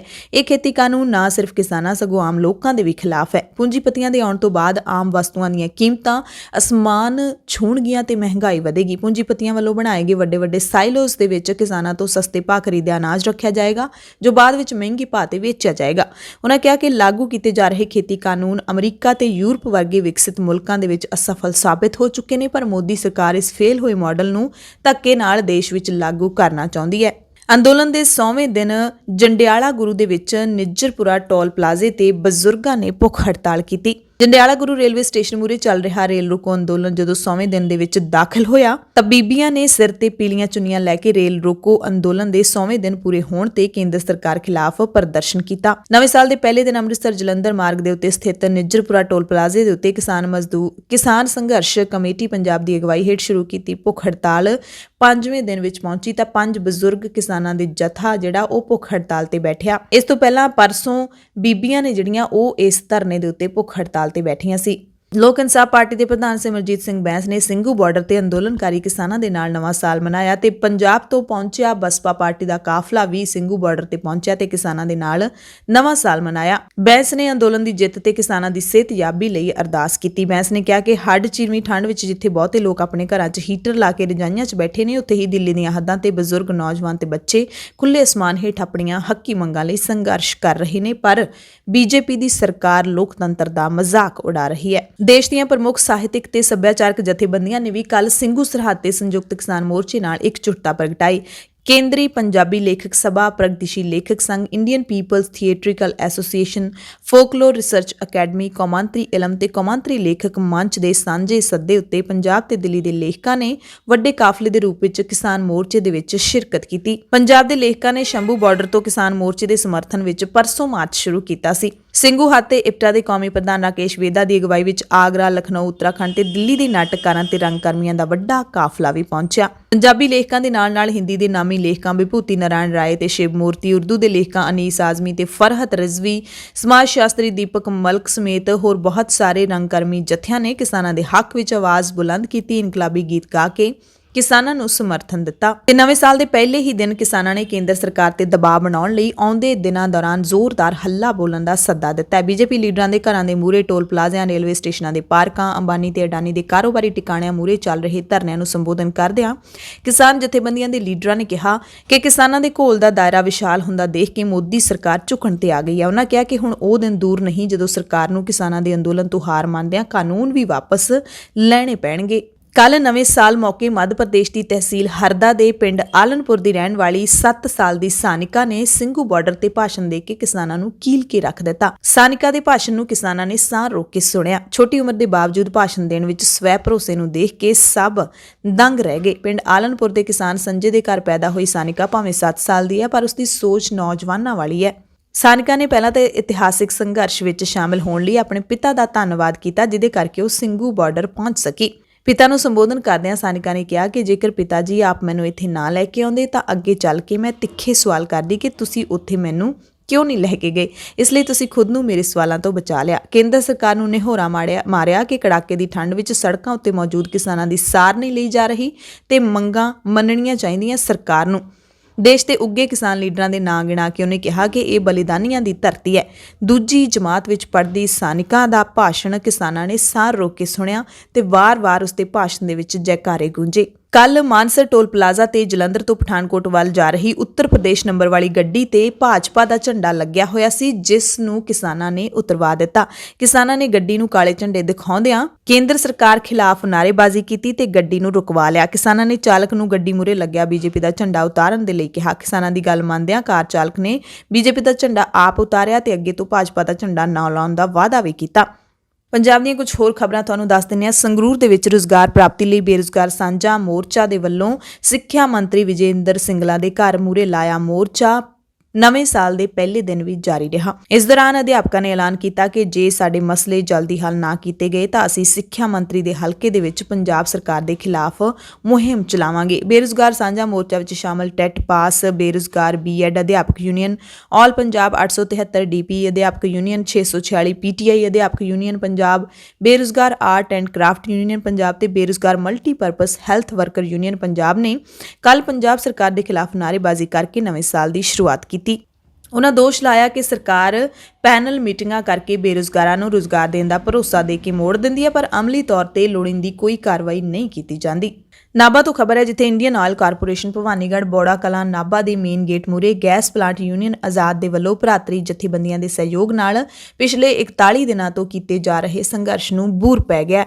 ਗੈਸ ਪਲਾਂਟ ਦੀ ਮੈਨੇਜਮੈਂਟ ਵੱਲੋਂ ਕੱਢੇ 10 ਵਰਕਰਾਂ ਨੂੰ ਇਹਨਾਂ ਸੰਘਰਸ਼ਮਈ ਲੋਕਾਂ ਨੇ ਬਹਾਲ ਕਰਵਾ ਲਿਆ ਤੇ ਬਾਕੀ 6 ਵਰਕਰਾਂ ਨੂੰ ਛੇਤੀ ਬਹਾਲ ਕਰਵਾਉਣ ਦਾ ਭਰੋਸਾ ਵੀ ਲੈ ਲਿਆ। ਪੱਕਾ ਮੋਰਚਾ ਜਿੱਤਣ ਮੌਕੇ ਭਾਰਤੀ ਕਿਸਾਨ ਯੂਨੀਅਨ ਏਕਤਾ ਉਗਰਾਹਾਂ ਦੇ ਲੀਡਰ ਵੀ ਸ਼ਾਮਲ ਸਨ। ਸੋ 41 ਦਿਨਾਂ ਬਾਅਦ ਨਾਭਾ ਗੈਸ ਪਲਾਂਟ ਦੇ ਵਰਕਰਾਂ ਦੇ ਸੰਘਰਸ਼ ਮੂਹਰੇ ਮੈਨੇਜਮੈਂਟ ਝੁਕ ਗਈ ਹੈ ਤੇ ਕੱਢੇ ਮੁਲਾਜ਼ਮਾਂ ਵਿੱਚੋਂ 10 ਨੂੰ ਬਹਾਲ ਕਰ ਦਿੱਤਾ ਗਿਆ। ਭਵਾਨੀਗੜ੍ਹ ਦੇ ਵਿੱਚ ਦਿੱਲੀ ਕਟੜਾ ਐਕਸਪ੍ਰੈਸ ਵੇ ਬਣਨ ਦੇ ਵਿਰੋਧ ਵਿੱਚ ਪਿੰਡ ਰੋਸ਼ਨਵਾਲਾ ਦੇ ਵਿੱਚ ਚੱਲ ਰਹੇ ਧਰਨੇ ਦੇ 23ਵੇਂ ਦਿਨ ਕਿਸਾਨਾਂ ਨੇ ਸਰਵੇ ਟੀਮ ਦੇ 2 ਵਿਅਕਤੀਆਂ ਨੂੰ ਕਾਬੂ ਕਰਕੇ ਕੱਲ ਫਿਰ ਬੰਦੀ ਬਣਾਇਆ। ਧਰਨਾਕਾਰੀਆਂ ਨੇ ਕਿਹਾ ਕਿ ਜਦੋਂ ਤੱਕ ਮੋਦੀ ਸਰਕਾਰ ਵੱਲੋਂ ਪਾਸ ਕੀਤੇ 3 ਖੇਤੀ ਕਾਨੂੰਨ ਵਾਪਸ ਨਹੀਂ ਲਏ ਜਾਂਦੇ, ਉਸ ਸਮੇਂ ਤੱਕ ਨਵੀਂ ਦਿੱਲੀ ਕਟੜਾ ਐਕਸਪ੍ਰੈਸ ਵੇ ਲਈ ਜ਼ਮੀਨ ਦੇਣ ਸੰਬੰਧੀ ਕੋਈ ਗੱਲਬਾਤ ਨਹੀਂ ਕੀਤੀ ਜਾਏਗੀ। ਪੰਜਾਬ ਦੇ ਵਿੱਚ ਅਗਲੇ ਮਹੀਨੇ ਹੋਣ ਜਾ ਰਹੀਆਂ ਨਗਰ ਨਿਗਮ ਚੋਣਾਂ ਨੂੰ ਲੈ ਕੇ ਅਕਾਲੀ ਦਲ ਨੇ ਸਟੇਟ ਇਲੈਕਸ਼ਨ ਕਮਿਸ਼ਨ ਨੂੰ ਪੈਰਾ ਮਿਲਟਰੀ ਫੋਰਸ ਲਵਾਉਣ ਦੀ ਮੰਗ ਕੀਤੀ ਹੈ। ਅਕਾਲੀ ਲੀਡਰ ਦਲਜੀਤ ਚੀਮਾ ਨੇ state election commissioner Jagpal Singh Sidhu ਨੂੰ ਚਿੱਠੀ ਲਿਖ ਕੇ ਬੂਥਾਂ ਤੇ ਰਿਟਰਨਿੰਗ ਅਫਸਰਾਂ ਦੇ ਦਫ਼ਤਰਾਂ ਵਿੱਚ ਵੀਡੀਓਗ੍ਰਾਫੀ ਕਰਵਾਉਣ ਦੀ ਮੰਗ ਵੀ ਕੀਤੀ ਹੈ। ਨਾਲ ਹੀ ਉਹਨਾਂ ਨੇ ਕਿਹਾ ਕਿ ਨੋਮੀਨੇਸ਼ਨ ਆਨਲਾਈਨ ਕਰਵਾਉਣ ਦਾ ਪ੍ਰਬੰਧ ਵੀ ਕੀਤਾ ਜਾਣਾ ਚਾਹੀਦਾ ਹੈ। ਆਰਐਸਐਸ ਮੁਖੀ ਮੋਹਨ ਭਾਗਵਤ ਕਹਿੰਦੇ ਨੇ ਕਿ ਹਿੰਦੂ ਕਦੇ ਵੀ ਭਾਰਤ ਵਿਰੋਧੀ ਹੋ ਨਹੀਂ ਸਕਦੇ। ਕੱਲ ਦਿੱਲੀ ਦੇ ਵਿੱਚ ਇੱਕ ਪੁਸਤਕ ਰਿਲੀਜ਼ ਸਮਾਗਮ ਵਿੱਚ ਮੋਹਨ ਭਾਗਵਤ ਨੇ ਕਿਹਾ ਕਿ ਜੇ ਕੋਈ ਹਿੰਦੂ ਹੈ ਤਾਂ ਉਸ ਨੂੰ ਦੇਸ਼ ਭਗਤ ਹੋਣਾ ਪਏਗਾ ਕਿਉਂਕਿ ਇਹ ਉਸ ਦਾ ਮੁੱਢਲਾ ਚਰਿੱਤਰ ਤੇ ਸੁਭਾਅ ਹੈ। ਭਾਗਵਤ ਨੇ ਕਿਹਾ ਕਿ ਕਈ ਵਾਰ ਉਹਨਾਂ ਦੀ ਦੇਸ਼ ਭਗਤੀ ਨੂੰ ਜਗਾਉਣਾ ਪੈਂਦਾ ਹੈ, ਪਰ ਹਿੰਦੂ ਕਦੇ ਵੀ ਭਾਰਤ ਵਿਰੋਧੀ ਹੋ ਨਹੀਂ ਸਕਦੇ। ਮਹਾਤਮਾ ਗਾਂਧੀ ਨੇ ਕਿਹਾ ਸੀ ਕਿ ਉਹਨਾਂ ਦੀ ਦੇਸ਼ ਭਗਤੀ ਧਰਮ ਤੋਂ ਆਈ ਹੈ। ਗਾਂਧੀ ਜੀ ਨੇ ਸਵਰਾਜ ਅੰਦੋਲਨ ਚਲਾਇਆ, ਪਰ ਜੇਕਰ ਤੁਸੀਂ ਸਵੈ ਧਰਮ ਨੂੰ ਨਹੀਂ ਸਮਝਦੇ ਤਾਂ ਤੁਸੀਂ ਕਦੇ ਸਵਰਾਜ ਨੂੰ ਨਹੀਂ ਸਮਝ ਸਕਦੇ। ਭਾਗਵਤ ਦੇ ਇਸ ਬਿਆਨ ਤੋਂ ਬਾਅਦ AIMIM ਦੇ ਮੁਖੀ ਤੇ ਹੈਦਰਾਬਾਦ ਤੋਂ ਲੋਕ ਸਭਾ ਮੈਂਬਰ ਅਸਾਉਦੀਨ ਓਵੈਸੀ ਨੇ ਟਵੀਟ ਕਰਕੇ ਜਵਾਬ ਦਿੱਤਾ। ਲਿਖਿਆ ਕਿ ਕੀ ਭਾਗਵਤ ਜਵਾਬ ਦੇਣਗੇ ਕਿ ਗਾਂਧੀ ਦੇ ਕਾਤਲ ਗੌਂਡਸੇ ਬਾਰੇ ਕੀ ਕਹਿਣਾ ਹੈ? ਨੈਲੀ ਕਤਲੇਆਮ 1984 ਦੇ ਸਿੱਖ ਵਿਰੋਧੀ ਦੰਗਿਆਂ ਤੇ 2002 ਦੇ ਗੁਜਰਾਤ ਕਤਲੇਆਮ ਲਈ ਜ਼ਿੰਮੇਵਾਰ ਲੋਕਾਂ ਨੂੰ ਕੀ ਕਹਿਣਾ ਹੈ? ਕੀ ਭਾਗਵਤ ਜਵਾਬ ਦੇਣਗੇ? ਪ੍ਰਧਾਨ ਮੰਤਰੀ ਨਰਿੰਦਰ ਮੋਦੀ ਨੇ ਕੱਲ 6 ਸੂਬਿਆਂ ਦੇ ਵਿੱਚ ਆਲਮੀ ਰਿਹਾਇਸ਼ੀ ਤਕਨੀਕ ਚੁਣੌਤੀ ਭਾਰਤ ਯਾਨੀ ਕਿ GHTC ਭਾਰਤ ਤਹਿਤ ਹਲਕੇ ਮਕਾਨਾਂ ਨਾਲ ਜੁੜੇ ਪ੍ਰੋਜੈਕਟਾਂ ਦਾ ਨੀਂਹ ਪੱਥਰ ਰੱਖਿਆ ਤੇ ਗਰੀਬ ਤੇ ਦਰਮਿਆਨੇ ਵਰਗ ਲਈ ਰਿਹਾਇਸ਼ ਮੁਹੱਈਆ ਕਰਵਾਉਣਾ ਸਰਕਾਰ ਦੀ ਪਹਿਲ ਕਦਮੀ ਦੱਸਿਆ। ਪ੍ਰਧਾਨ ਮੰਤਰੀ ਨੇ ਦਾਅਵਾ ਕੀਤਾ ਕਿ ਸਾਡੀ ਪਹਿਲ ਗਰੀਬਾਂ ਤੇ ਮੱਧ ਵਰਗੀਆਂ ਨੂੰ ਘਰ ਦੇਣਾ ਹੈ, ਜਿਸ ਦੇ ਤਹਿਤ ਹੀ ਪ੍ਰਧਾਨ ਮੰਤਰੀ ਨੇ 6 ਸੂਬਿਆਂ ਦੇ ਵਿੱਚ ਕਿਫਾਇਤੀ ਮਕਾਨ ਬਣਾਉਣ ਦੇ ਪ੍ਰੋਜੈਕਟਾਂ ਦਾ ਨੀਂਹ ਪੱਥਰ ਰੱਖਿਆ। ਮੋਦੀ ਨੇ ਕਿਹਾ ਕਿ ਇਹ 6 ਪ੍ਰੋਜੈਕਟ ਦੇਸ਼ ਦੇ ਰਿਹਾਇਸ਼ ਨਿਰਮਾਣ ਖੇਤਰ ਨੂੰ ਨਵੀਂ ਦਿਸ਼ਾ ਦਿਖਾਉਣਗੇ। ਪ੍ਰਧਾਨ ਮੰਤਰੀ ਨੇ ਨਵੇਂ ਵਰ੍ਹੇ ਦੀ ਆਮਦ ਮੌਕੇ ਕਵਿਤਾ ਰਾਹੀਂ ਦੇਸ਼ ਵਾਸੀਆਂ ਨੂੰ ਆਸ਼ਾਵਾਦੀ ਰਹਿਣ ਦਾ ਸੁਨੇਹਾ ਦਿੱਤਾ। ਸਰਕਾਰ ਦੇ ਅਧਿਕਾਰਿਤ ਟਵਿੱਟਰ ਹੈਂਡਲ ਤੇ ਪ੍ਰਧਾਨ ਮੰਤਰੀ ਦੀ ਆਵਾਜ਼ ਵਿੱਚ ਇੱਕ ਕਵਿਤਾ ਸਾਂਝੀ ਕੀਤੀ ਗਈ। ਕਵਿਤਾ ਦੀਆਂ ਸਤਰਾਂ ਸੀ। ਆਸਮਾਨ में सर उठाकर घने बादलों को चीरकर रोशनी का संकल्प लें, अभी तो सूरज उगा है। ਟਵੀਟ ਕੀਤਾ ਕਿ ਸਾਰਿਆਂ ਨੂੰ ਨਵੇਂ ਵਰ੍ਹੇ 2021 ਦੀ ਵਧਾਈ। ਇਹ ਸਾਲ ਸਿਹਤ, ਖੁਸ਼ੀਆਂ ਤੇ ਖੁਸ਼ਹਾਲੀ ਲੈ ਕੇ ਆਵੇ। ਕੋਰੋਨਾ ਵਾਇਰਸ ਦੀ ਦਵਾਈ ਦੀ ਗੱਲ ਕਰ ਲਈਏ ਤਾਂ ਭਾਰਤ ਕੋਰੋਨਾ ਵਾਇਰਸ ਦੀ ਪਹਿਲੀ ਵੈਕਸੀਨ ਤੋਂ ਇੱਕ ਕਦਮ ਹੀ ਦੂਰ ਰਹਿ ਗਿਆ। ਆਕਸਫੋਰਡ ਐਸਟਰਾਜ਼ੈਨੇਕਾ ਦੀ ਕੋਵਿਡ-19 ਵੈਕਸੀਨ ਕੋਵਿਸ਼ੀਲਡ ਦੀ ਹੰਗਾਮੀ ਵਰਤੋਂ ਲਈ ਵਿਸ਼ਾ ਮਾਹਿਰ ਕਮੇਟੀ ਦੇ ਵੱਲੋਂ ਸਿਫਾਰਿਸ਼ ਕੀਤੇ ਜਾਣ ਤੋਂ ਬਾਅਦ ਹੁਣ ਇਸ ਨੂੰ drug controller general of India ਯਾਨੀ ਕਿ DGCI ਤੋਂ ਪ੍ਰਵਾਨਗੀ ਦੀ ਉਡੀਕ ਹੈ। ਸਰਕਾਰੀ ਸੂਤਰ ਦੱਸਦੇ ਨੇ ਕਿ ਵਿਸ਼ਾ ਮਾਹਿਰ ਕਮੇਟੀ ਵੱਲੋਂ ਕੱਲ ਹੋਈ ਬੈਠਕ ਦੌਰਾਨ ਇਸ ਵੈਕਸੀਨ ਦੀ ਹੰਗਾਮੀ ਵਰਤੋਂ ਲਈ ਸਿਫਾਰਿਸ਼ ਕੀਤੇ ਜਾਣ ਤੋਂ ਬਾਅਦ ਇਸ ਨੂੰ DGCI VG ਸੁਮਾਨੀ ਕੋਲ ਪ੍ਰਵਾਨਗੀ ਲਈ ਭੇਜ ਦਿੱਤਾ ਗਿਆ ਤੇ ਪ੍ਰਵਾਨਗੀ ਮਿਲਣ ਤੋਂ ਬਾਅਦ ਭਾਰਤ ਵਿੱਚ ਵੈਕਸੀਨ ਦੀ ਵਰਤੋਂ ਸ਼ੁਰੂ ਹੋ ਜਾਏਗੀ ਤੇ ਇਹ ਟੀਕਾਕਰਨ ਆਉਣ ਵਾਲੀ 6 ਜਨਵਰੀ ਤੋਂ ਸ਼ੁਰੂ ਹੋ ਜਾਏਗਾ। ਚੀਨ ਨੇ ਨਵੀਂ ਦਿੱਲੀ ਸਥਿਤ ਆਪਣੇ ਦੂਤਾਵਾਸ ਵਿੱਚ ਕੰਮ ਕਰਦੇ ਕਈ ਭਾਰਤੀਆਂ ਨੂੰ ਨੌਕਰੀ ਛੱਡਣ ਲਈ ਕਹਿ ਦਿੱਤਾ ਹੈ। ਮੀਡੀਆ ਨੂੰ ਜਾਰੀ ਬਿਆਨ ਵਿੱਚ ਦੂਤਾਵਾਸ ਦੇ ਅਧਿਕਾਰੀਆਂ ਨੇ ਇਸ ਕਾਰਵਾਈ ਨੂੰ ਆਮ ਵਾਂਗ ਦੱਸਿਆ। ਉਹਨਾਂ ਕਿਹਾ ਕਿ ਦੂਤਾਵਾਸ ਕੰਮ ਦੇ ਆਧਾਰ ਤੇ ਲੋੜ ਮੁਤਾਬਿਕ ਕਰਮਚਾਰੀਆਂ ਦੀ ਛਾਂਟੀ ਕਰਦਾ ਰਹਿੰਦਾ ਹੈ। ਵਿਦੇਸ਼ ਨਾਲ ਜੁੜੀਆਂ ਵੀ ਕੁਝ ਖਬਰਾਂ ਤੁਹਾਨੂੰ ਪੰਜਾਬ ਦੇ ਬੁਲੇਟਿਨ ਦੇ ਵਿੱਚ ਦੱਸ ਦਿੰਨੇ ਆ ਕਿ ਭਾਰਤ ਵਿੱਚ ਨਵੇਂ ਖੇਤੀ ਬਿੱਲਾਂ ਦੇ ਵਿਰੁੱਧ ਚੱਲ ਰਹੇ ਕਿਸਾਨ ਸੰਘਰਸ਼ ਦੀ ਹਮਾਇਤ ਵਿੱਚ ਪੰਜਾਬ ਦੇ ਜ਼ਿਲ੍ਹਾ ਲੁਧਿਆਣਾ ਦੇ ਪਿੰਡ ਰੁੜਕਾ ਕਲਾਂ ਦੀ ਜੰਪਲ ਬਲਜੀਤ ਕੌਰ, ਜਿਹੜੀ ਕਿ ਮੈਲਬਰਨ ਦੇ ਵਿੱਚ ਅੰਤਰਰਾਸ਼ਟਰੀ ਵਿਦਿਆਰਥਣ ਹੈ, ਉਸਨੇ ਕਿਸਾਨਾਂ ਦੇ ਹੱਕ ਵਿੱਚ ਨਾਅਰੇ ਲਿਖੇ ਵਿਸ਼ੇਸ਼ ਕੱਪੜੇ ਪਹਿਨ ਕੇ ਸੇਂਟ ਕਿਲਡਾ ਨੇੜੇ 15,000 ਫੁੱਟ ਤੋਂ ਹਵਾਈ ਛਾਲ ਮਾਰ ਕੇ ਨਿਵੇਕਲੇ ਢੰਗ ਨਾਲ ਆਪਣਾ ਰੋਸ ਪ੍ਰਗਟ ਭਾਰਤ ਸਰਕਾਰ ਦੇ ਵਿਰੁੱਧ ਦਰਜ ਕਰਵਾਇਆ। ਆਸਟ੍ਰੇਲੀਆ ਦੇ ਬ੍ਰਿਸਬੇਨ ਤੋਂ ਇੱਕ ਖਬਰ ਹੈ। ਬਲਜੀਤ ਕੌਰ 2017 ਵਿੱਚ ਭਾਰਤ ਤੋਂ ਵਿਦਿਆਰਥੀ ਵੀਜ਼ੇ ਤੇ ਆਸਟ੍ਰੇਲੀਆ ਗਈ ਸੀ ਤੇ ਸਮਾਜਿਕ ਕਾਰਜਾਂ ਦੇ ਵਿੱਚ ਮਾਸਟਰਸ ਦੀ ਪੜ੍ਹਾਈ ਉਹ ਕਰ ਰਹੀ ਹੈ। ਬਲਜੀਤ ਨੇ ਦੱਸਿਆ ਕਿ ਪੰਜਾਬ ਵਿੱਚ ਮੇਰਾ ਪਰਿਵਾਰ ਜਿਹੜਾ ਹੈਗਾ ਉਹ ਖੇਤੀ ਫਸਲਾਂ ਦੇ ਉੱਤੇ ਹੀ ਨਿਰਭਰ ਹੈ। ਉਸਦੀ ਆਮਦਨੀ ਖੇਤੀ ਫਸਲਾਂ ਤੇ ਨਿਰਭਰ ਹੈ ਤੇ ਬਚਪਨ ਤੋਂ ਹੀ ਪਰਿਵਾਰ ਦੇ ਜੀਆਂ ਨੂੰ ਆਪਣੀਆਂ ਜ਼ਮੀਨਾਂ ਦੇ ਵਿੱਚ ਮਿਹਨਤ ਕਰਦੇ ਮੈਂ ਦੇਖਿਆ ਤੇ ਇਹਨਾਂ ਖੇਤਾਂ ਦੀ ਕਮਾਈ ਨੇ ਹੀ ਸਾਨੂੰ ਬੁਲੰਦੀਆਂ ਬਖਸ਼ੀਆਂ ਨੇ। ਬਲਜੀਤ ਕਹਿੰਦੀ ਹੈ ਕਿ ਭਾਰਤ ਦੀ ਮੋਦੀ ਸਰਕਾਰ ਕਾਰਪੋਰੇਟ ਘਰਾਣਿਆਂ ਦੇ ਹੱਥਾਂ ਵਿੱਚ ਕਿਸਾਨਾਂ ਦੇ ਹੱਕਾਂ ਨੂੰ ਵੇਚਣ ਜਾ ਰਹੀ ਹੈ, ਜਿਹੜਾ ਕਿ ਮੰਦਭਾਗਾ ਤੇ ਗੈਰ ਜਮਹੂਰੀ ਵਰਤਾਰਾ ਹੈ ਤੇ ਸਰਕਾਰ ਨੂੰ ਇਹਨਾਂ ਖੇਤੀ ਕਾਨੂੰਨਾਂ ਨੂੰ ਫੌਰੀ ਰੱਦ ਕਰਨਾ ਚਾਹੀਦਾ ਹੈ। ਸੋ ਲੁਧਿਆਣੇ ਦੀ ਬਲਜੀਤ ਕੌਰ ਨੇ ਨਿਵੇਕਲੇ ਢੰਗ ਨਾਲ ਰੋਸ ਦਰਜ ਕਰਵਾਉਂਦਿਆਂ ਕਿਸਾਨੀ ਸੰਘਰਸ਼ ਦੇ ਹੱਕ ਵਿੱਚ 15,000 ਫੁੱਟ ਤੋਂ ਹਵਾਈ ਛਾਲ ਮਾਰੀ। ਅਮਰੀਕੀ ਰਾਸ਼ਟਰਪਤੀ ਡੋਨਾਲਡ ਟਰੰਪ ਨੇ ਅਮਰੀਕੀ ਕਾਮਿਆਂ ਦੇ ਹਿੱਤਾਂ ਦੀ ਰੱਖਿਆ ਲਈ ਭਾਰਤੀ IT ਮਾਹਿਰਾਂ ਦੇ ਵਿੱਚ ਪ੍ਰਚਲਿਤ H-1B ਵੀਜ਼ਾ ਸਣੇ ਕਈ ਹੋਰ ਤਰ੍ਹਾਂ ਦੇ ਵਿਦੇਸ਼ੀ ਵਰਕ ਵੀਜ਼ਿਆਂ ਤੇ ਗ੍ਰੀਨ ਕਾਰਡਾਂ ਤੇ ਪਾਬੰਦੀ 31 ਮਾਰਚ ਤੱਕ ਵਧਾ ਦਿੱਤੀ ਹੈ। ਟਰੰਪ ਕਹਿ ਰਹੇ ਨੇ ਕਿ ਮਹਾਮਾਰੀ ਦੌਰਾਨ ਲਾਈ ਗਈ ਇਸ ਪਾਬੰਦੀ ਦੇ ਕਾਰਨ ਬਦਲੇ ਨਹੀਂ, ਪਾਬੰਦੀ ਦੇ ਕਾਰਨ ਉਹੀ ਨੇ ਕੋਵਿਡ-19 ਦੇ ਕਰਕੇ ਦੇਸ਼ ਦੇ ਜਿਹੜੇ ਅਮਰੀਕਾ ਦੇ ਰਹਿਣ ਵਾਲੇ ਵਸਨੀਕ ਨੇ ਉਹਨਾਂ ਨੂੰ ਰੁਜ਼ਗਾਰ ਦੀ ਜ਼ਿਆਦਾ ਲੋੜ ਹੈ। ਪਿਛਲੇ ਸਾਲ 22 ਅਪ੍ਰੈਲ ਤੇ 22 ਜੂਨ ਨੂੰ 2 ਹੁਕਮ ਜਾਰੀ ਕਰਕੇ ਟਰੰਪ ਦੇ ਵੱਲੋਂ ਵਰਕ ਵੀਜ਼ਿਆਂ ਦੀਆਂ ਕਈ ਸ਼੍ਰੇਣੀਆਂ ਤੇ ਪਾਬੰਦੀ ਲਾਈ ਗਈ ਸੀ। 31 ਦਸੰਬਰ ਤੱਕ ਲਾਈ ਗਈ ਇਹ ਪਾਬੰਦੀ ਖਤਮ ਹੋਣ ਤੋਂ ਕੁਝ ਘੰਟੇ ਪਹਿਲਾਂ ਹੀ ਟਰੰਪ ਨੇ ਵੀਰਵਾਰ ਨੂੰ ਨਵਾਂ ਹੁਕਮ ਜਾਰੀ ਕਰ ਦਿੱਤਾ ਤੇ ਇਸ ਪਾਬੰਦੀ ਨੂੰ 31 ਮਾਰਚ 2021 ਤੱਕ ਵਧਾ ਦਿੱਤਾ ਹੈ। ਮੌਸਮ ਦੀ ਗੱਲ ਜ਼ਰੂਰ ਕਰਾਂਗੇ ਕਿ ਨਵੇਂ ਸਾਲ ਮੌਕੇ ਉੱਤਰੀ ਭਾਰਤ ਦੇ ਵਿੱਚ ਧੁੰਦ ਦੀ ਸੰਘਣੀ ਚਾਦਰ ਜਿਹੜੀ ਵਿਛੀ ਰਹੀ। ਪੰਜਾਬ ਤੇ ਹਰਿਆਣਾ ਦੇ ਵਿੱਚ ਤੇ ਦਿੱਲੀ ਦੇ ਵਿੱਚ ਹੱਡ ਚੀਰਵੀਂ ਠੰਡ ਦਾ ਜ਼ੋਰ ਉਸੇ ਤਰ੍ਹਾਂ ਬਣਿਆ ਰਿਹਾ। ਦੋਵਾਂ ਸੂਬਿਆਂ ਦੇ ਵਿੱਚ ਘੱਟੋ ਘੱਟ ਤਾਪਮਾਨ ਆਮ ਦੇ ਨਾਲੋਂ ਕਈ ਡਿਗਰੀ ਹੇਠਾਂ ਰਿਹਾ। ਹਿਸਾਰ ਦੇ ਵਿੱਚ 1.2 ਡਿਗਰੀ ਤਾਪਮਾਨ ਦਰਜ ਕੀਤਾ ਗਿਆ ਤੇ ਸਭ ਤੋਂ ਵੱਧ ਠੰਡਾ ਰਿਹਾ। ਪੰਜਾਬ ਦੇ ਫਰੀਦਕੋਟ ਦੇ ਵਿੱਚ ਅੰਤਾਂ ਦੀ ਠੰਡ ਪਈ ਤੇ ਘੱਟੋ ਘੱਟ ਤਾਪਮਾਨ ਇੱਥੇ 0.2 ਡਿਗਰੀ ਦਰਜ ਕੀਤਾ ਗਿਆ। ਇਸ ਦੇ ਨਾਲ ਹੀ ਬਠਿੰਡਾ ਤੇ ਅੰਮ੍ਰਿਤਸਰ ਦੇ ਵਿੱਚ ਵੀ ਘੱਟੋ ਘੱਟ ਤਾਪਮਾਨ ਦੇ ਵਿੱਚ ਹੋਰ ਗਿਰਾਵਟ ਆਈ। ਪਠਾਨਕੋਟ, ਹਲਵਾਰਾ, ਆਦਮਪੁਰ, ਲੁਧਿਆਣਾ, ਪਟਿਆਲਾ ਤੇ ਗੁਰਦਾਸਪੁਰ ਦੇ ਵਿੱਚ ਵੀ ਤਾਪਮਾਨ ਦੇ ਵਿੱਚ ਕਮੀ ਆਈ। ਦਿੱਲੀ ਦੇ ਵਿੱਚ ਤਾਪਮਾਨ ਦਾ 15 ਸਾਲ ਦਾ ਰਿਕਾਰਡ ਟੁੱਟ ਗਿਆ। ਨਵੇਂ ਸਾਲ ਮੌਕੇ ਰਾਜਧਾਨੀ ਵਿੱਚ ਪਾਰਾ 1.1 ਡਿਗਰੀ ਸੈਲਸੀਅਸ ਤੱਕ ਹੇਠਾਂ ਚਲੇ ਜਾਣ ਨਾਲ ਪਿਛਲੇ 15 ਸਾਲਾਂ ਦਾ ਰਿਕਾਰਡ ਟੁੱਟਿਆ। ਨਵੀਂ ਦਿੱਲੀ ਵਿੱਚ ਬਹੁਤ ਸੰਘਣੀ ਧੁੰਦ ਕਾਰਨ 0 ਮੀਟਰ ਤੱਕ ਕੁਝ ਦਿਖਾਈ ਨਹੀਂ ਦੇ ਰਿਹਾ ਸੀ ਸਵੇਰ ਦੇ ਸਮੇਂ, ਜਿਹਦੇ ਕਾਰਨ ਆਵਾਜਾਈ ਪ੍ਰਭਾਵਿਤ ਰਹੀ। ਕਸ਼ਮੀਰ ਵਿੱਚ ਨਵੇਂ ਸਾਲ ਮੌਕੇ ਬਰਫ਼ਬਾਰੀ ਨਹੀਂ ਹੋਈ, ਇਸ ਕਰਕੇ ਸੈਲਾਨੀ ਨਿਰਾਸ਼ ਵੀ ਹੋਏ। ਮੌਸਮ ਵਿਭਾਗ ਨੇ ਪੇਸ਼ੀਨਗੋਈ ਕੀਤੀ ਹੈ ਕਿ ਅਗਲੇ ਦਿਨਾਂ ਦੇ ਵਿੱਚ ਸੀਤ ਲਹਿਰ ਤੋਂ ਰਾਹਤ ਨਹੀਂ ਮਿਲੇਗੀ। ਕਈ ਥਾਈਂ ਮੀਂਹ ਪੈਣ ਦੀਆਂ ਖਬਰਾਂ ਵੀ ਅੱਜ ਮਿਲ ਰਹੀਆਂ ਨੇ। ਚੰਡੀਗੜ੍ਹ ਦੇ ਵਿੱਚ ਵੀ ਅੱਜ ਹਲਕਾ ਮੀਂਹ ਪੈ ਰਿਹਾ ਹੈ। ਪੰਜਾਬ ਦੇ ਵੱਖ-ਵੱਖ ਸ਼ਹਿਰਾਂ ਪਿੰਡਾਂ ਦੇ ਵਿੱਚ ਵੀ ਕਿਣਮਿਣ ਕਣੀਆਂ ਪੈ ਰਹੀਆਂ ਨੇ ਤੇ ਮੀਂਹ ਦੀ ਪੇਸ਼ੀਨਗੋਈ ਹੈ ਜਿਹੜੀ ਉਹ ਮੌਸਮ ਵਿਭਾਗ ਨੇ ਵੀ ਕੀਤੀ ਹੈ ਕਿ ਅਗਲੇ ਕੁਝ ਦਿਨਾਂ ਤੱਕ ਮੀਂਹ ਵੀ ਪੈ ਸਕਦਾ ਹੈ। ਮੁੱਖ ਖੇਤੀਬਾੜੀ ਅਫਸਰ ਡਾਕਟਰ ਜਸਵਿੰਦਰਪਾਲ ਸਿੰਘ ਜਿਹੜੇ ਕਿ ਸੰਗਰੂਰ ਦੇ ਜ਼ਿਲ੍ਹਾ ਮੁੱਖ ਖੇਤੀਬਾੜੀ ਅਫਸਰ ਨੇ, ਉਹਨਾਂ ਨੇ ਕਿਹਾ ਕਿ ਠੰਡ ਤੇ ਧੁੰਦ ਕਣਕ ਦੀ ਫਸਲ ਲਈ ਲਾਹੇਵੰਦ ਹੈ। ਠੰਡ ਕਾਰਨ ਕਣਕ ਦੀ ਫਸਲ ਵਧੀਆ ਹੁੰਦੀ ਹੈ, ਪਰ ਕੋਰਾ ਹੁੰਦਾ ਜਿਹੜਾ ਉਹ ਫਸਲ ਤੇ ਸਬਜ਼ੀਆਂ ਲਈ ਨੁਕਸਾਨਦੇਹ ਹੁੰਦਾ ਹੈ। ਪੰਜਾਬ ਦੀਆਂ ਖਾਸ ਖਬਰਾਂ ਦੇ ਖਾਸ ਆਡੀਓ ਬੁਲੇਟਿਨ ਦੇ ਵਿੱਚ ਤੁਹਾਡੇ ਸਭ ਤੋਂ ਇਜਾਜ਼ਤ ਚਾਹੁੰਦੇ ਹਾਂ ਤੇ ਅੱਜ ਕਿਸਾਨਾਂ ਦੀ ਜਿਹੜੀ ਪ੍ਰੈਸ ਕਾਨਫਰੰਸ ਕੀਤੀ ਜਾਏਗੀ, 7 ਮੈਂਬਰੀ ਕਮੇਟੀ ਦੀ ਪ੍ਰੈਸ ਕਾਨਫਰੰਸ ਕੀਤੀ ਜਾਏਗੀ, ਉਸ ਦੀ ਜਾਣਕਾਰੀ ਅਸੀਂ ਤੁਹਾਨੂੰ ਸ਼ਾਮ ਵਾਲੇ ਐਮਰਜੈਂਸੀ ਬੁਲੇਟਿਨ ਦੇ ਵਿੱਚ ਦੇਵਾਂਗੇ। ਤੁਸੀਂ ਸਾਰੇ ਆਪਣਾ ਧਿਆਨ ਰੱਖਿਓ। ਧੰਨਵਾਦ।